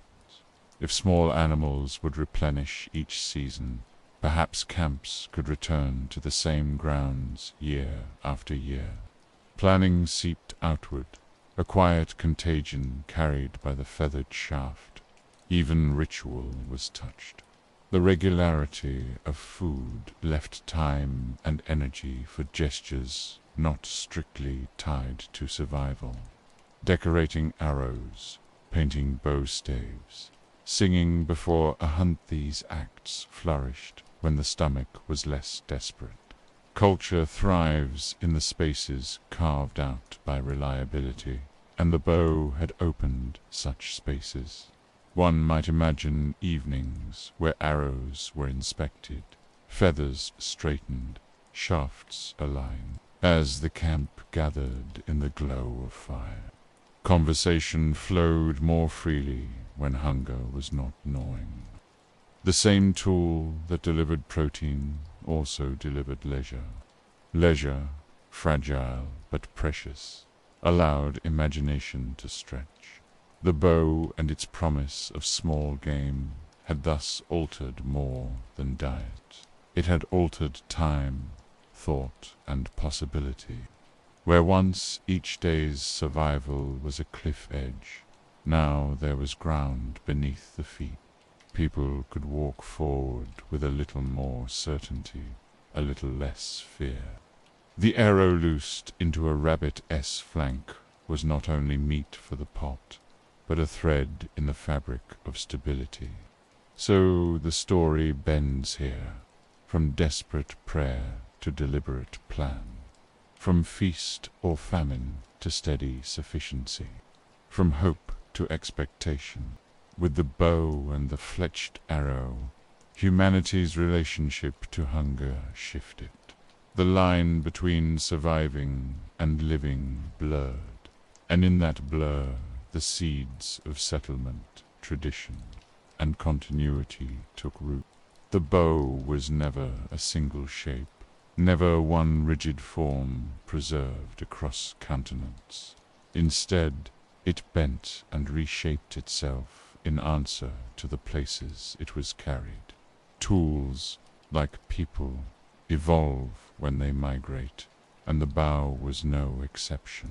Its essence remained constant wood, string, arrow, but its form adapted to forests, plains, deserts, and mountains, each landscape pressing its signature into the curve of the weapon.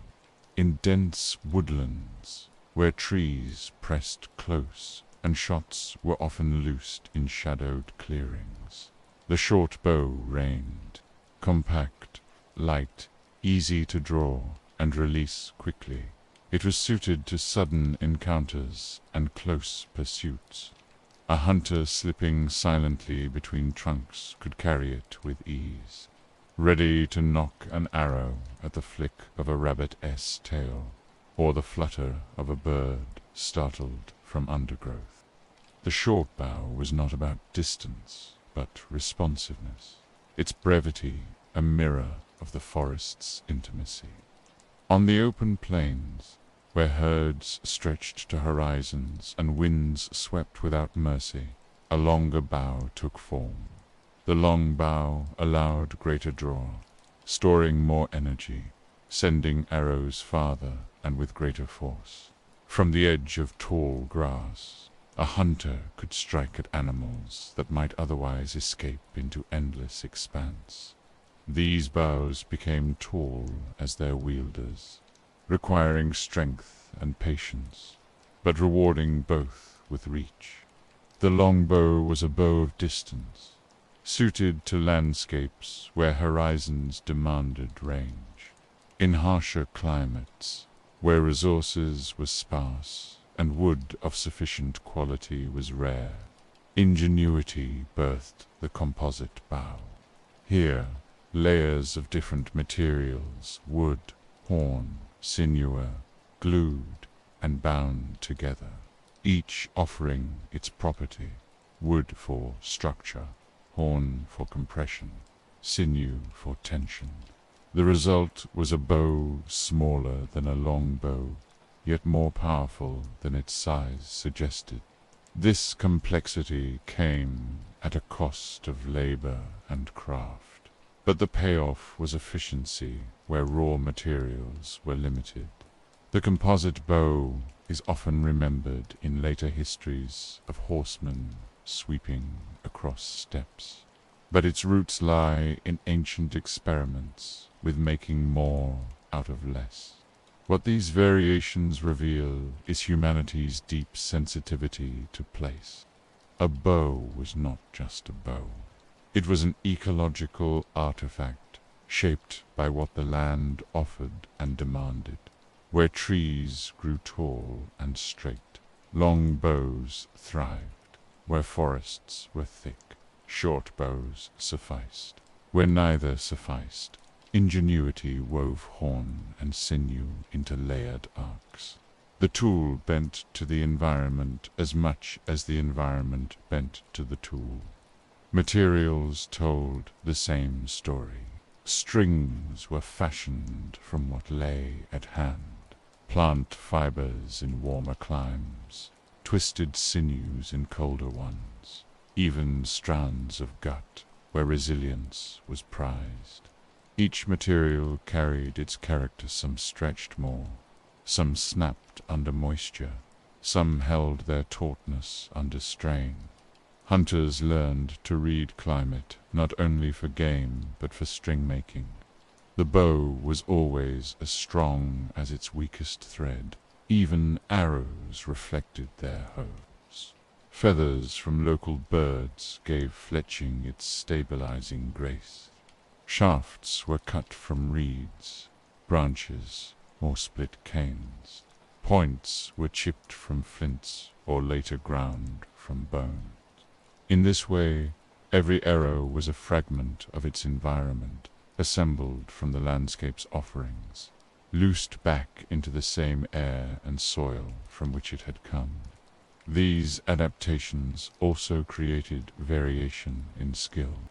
To master a longbow required different training than to master a short one. To craft a composite bow demanded patience and adhesive knowledge far beyond that of a simple stave. Communities became not only users of bows, but specialists in particular kinds. Skills and techniques, once bound tightly to geography, became cultural markers. One could know where a group lived, and what they valued by the shape of the bows they carried. The bow's adaptability also hints at the elasticity of human imagination. The concept stored energy in bent wood was simple, but its expression was endlessly versatile. No single design was deemed final. Experiment never ceased, because every environment posed its own riddle. The bow thus became not only a weapon but a canvas, a problem set to which countless generations composed their answers. In these differences lay resilience. A group could move into new terrain and modify its bows, rather than abandon the idea entirely. The principle was portable, even if the exact form was not. This portability, this ability to adapt a core concept to varied surroundings, is one of the quiet superpowers of human invention. Tools endure not because they remain static, but because they change without losing their essence.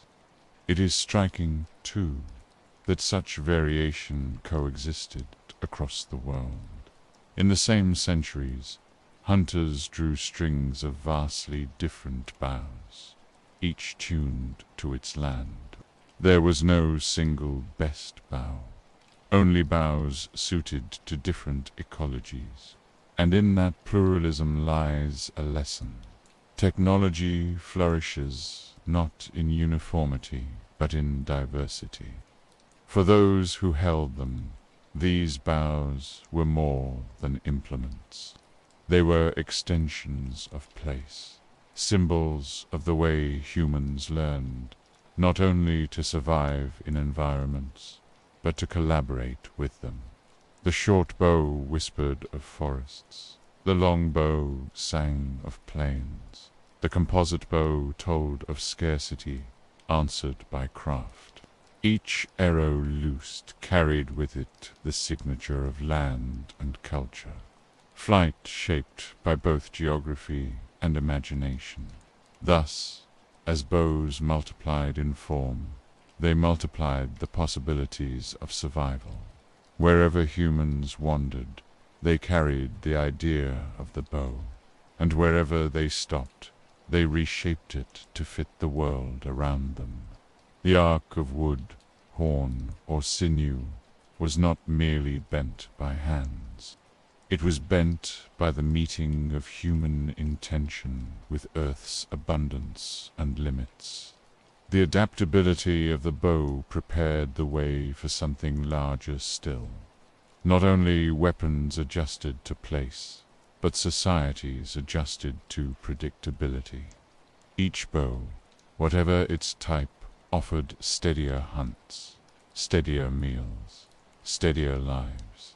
And from steadiness comes something even rarer in early history: continuity. Continuity of skill, of knowledge, of community. The bow was not just an object of adaptation. It was a vehicle of permanence. And so, by countless hands, the bow took many shapes, each a reflection of its world, yet all bent toward the same truth. Human reach extended farther when invention bent with the land, not against it. The story began at a riverbank, where cobbles split under clumsy strikes, sending razor-edged fragments scattering into the dust. With those fragments, meals came faster, scavenging grew safer, and the world opened a little wider. From those edges, hands learned to shape, to predict, to give symmetry to stone. until the teardrop handaxe gleamed in the palm as more than accident an object born of intent. But stone, however sharp, bit back. To tame it, cords were twisted, sinews braided, fibers knotted, and the first hafts bound. Stone married to wood gave the spear, the axe, the adze, reach extended further still. Adhesives sealed bonds, and packs of cordage lightened burdens. Mobility became easier, tools more varied, lives a fraction more manageable. And then came the leap of wood itself, bent and strung. The bow transformed muscle into potential, potential into flight.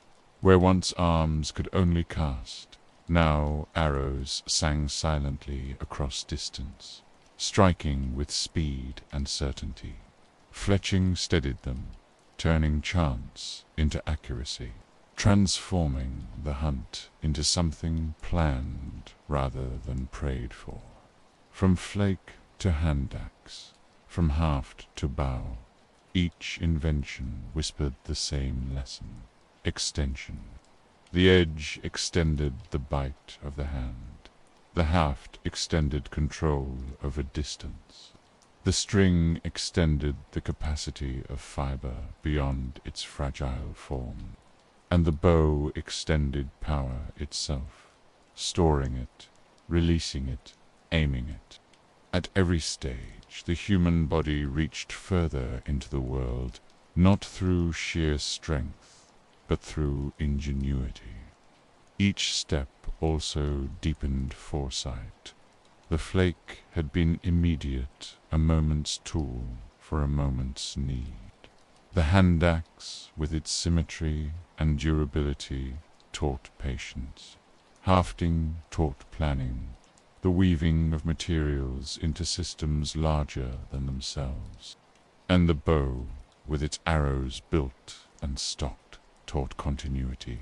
The future could be prepared, stocked, anticipated. Survival became less about reacting, more about arranging. It is easy to imagine that progress was linear, but the truth was more rhythmic. Gains were fragile, often lost, relearned, reshaped. Yet the arc was steady. The hand that once struck stone in desperate need grew into the hand that could tie sinew in deliberate craft, and then into the hand that could draw a bowstring and release intention into flight. Each step extended not only reach, but also memory and imagination. For in these tools lay the first hints of abstraction. To shape a handaxe in symmetry was to imagine perfection before it existed. To twist cord was to think of strength not as singular fiber, but as union. To bend wood into a bow was to see energy not in the moment alone, but stored, waiting, ready to serve later. The human mind was learning to see beyond the instant into possibility. What had begun as survival slowly became foresight, and foresight became culture. A flake was not just a flake, but a shard of skill, a proof of knowledge carried from one mind to another. A handaxe was not just stone, but symbolits, teardrop shape recognizable across continents, a mark of shared understanding. A bow was not just weapon, but rhythm, draw, release, retrieve, prepare woven into the daily lives of camps. And so, the long journey from stone to string tells us less about tools than about the people who made them. Each invention was an answer, but also a question. If this works, what else might if? A flake can cut, can it scrape? If a handaxe can last, can it be shaped differently? If sinew can bind, can it also carry? If wood can bend, can it store? The arc from flake to flight is not simply progress, but curiosity set into matter. Even today, the echoes linger. We still sharpen edges, bind materials, store energy, extend our reach. The forms have changed: metal instead of stone, wire instead of sinew, engines instead of bows, but the principle endures. Human life is an endless reaching outward, an unbroken chain of tools that stretch our touch further into the world. At night, one can almost imagine the scene: a small fire flickering, its light catching on the edges of stone flakes scattered on the ground. Nearby, a handaxe rests, worn but serviceable, beside a spear lashed with cord, and across a lap a bow lies quiet, its strings slack in the stillness, its arrows bundled neatly. Around this small circle, voices murmur, some recalling the day's hunt, others tying new shafts, still others staring into flame and thinking ahead to tomorrow. The continuity from that camp to this moment is unbroken. Our tools have changed, our landscapes altered, but the impulse is the same: to survive, to plan, to extend, to imagine. The first flake was not only an edge in stone, but an edge in thought. The bow was not only wood bent and strung, but foresight bent into form. From flake to flight, humanity has always been about more than endurance. It has been about reach. And as the arc of this story closes, it softens. Each tool, each leap, each invention was an act of extending touch into a sometimes hostile world. But as night gathers, these tools rest quiet, laid beside their makers, as useful in silence as in action. From edge to arc, from strike to flight, their story is also ours. A long exhalation carrying us forward, step by step, reach by reach, into tomorrow. The story of the first edge is, in truth, a story of patience. It does not hurry, does not leap wildly, but unfurls slowly, like a river smoothing its own stones. From the first cobble struck against another, to the bowstring humming with stored strength, each step lengthened human reach, while deepening human thought. The arc is long, but it bends toward foresight. What lingers most is not the sharpness of stone or the silence of arrows, but the way these tools became part of a rhythm of planning, of carrying knowledge forward, of turning fragile chances into lasting patterns. A flake fed a body for a day, a handaxe served for weeks. Cordage bound generations of memory in knots and lashings. The bow secured hunts that could be counted upon, tomorrow after tomorrow. The tools were not only edges against the world, they were threads tying past, present, and future together. This continuity is strangely soothing. To know that our distant ancestors sat under the same sky, listening to wind and fire, holding in their hands objects made of patience and care. To know that they, too, looked toward the uncertain dark and sought ways to meet it with readiness. We sit far from those times, surrounded by different materials, yet the impulse is the same. The need to reach a little further, to secure a little more safety, to find comfort in continuity. And so, as this long account draws to a close, the movement slows. The edges that once cut are laid aside, cleaned and stored. The cords that once bound tools now rest slack. The bowstring, once drawn with tense intention, relaxes against its frame. What remains is the quiet after work, the hush after striving, the calm that settles when survival is, for a moment, assured. The world beyond is still wide, still filled with its uncertainties. But here, in this pause, there is steadiness. The fire's glow flickers softly on stone, on wood, on sinew. The tools sleep as their makers sleep, their edges dulled by shadow, their stories hushed by night. The great arc from flake to flight continues onward, but for now it rests in silence. So let the mind rest, too. Let it drift with the thought of rivers wearing stone smooth, of hands weaving fibers into strength, of bows bending patiently to hold the promise of tomorrow. Let the story soften into quiet, until all that remains is calm. From stone to string, from string to silence, each step has carried us here, to this moment of stillness. And here we stop,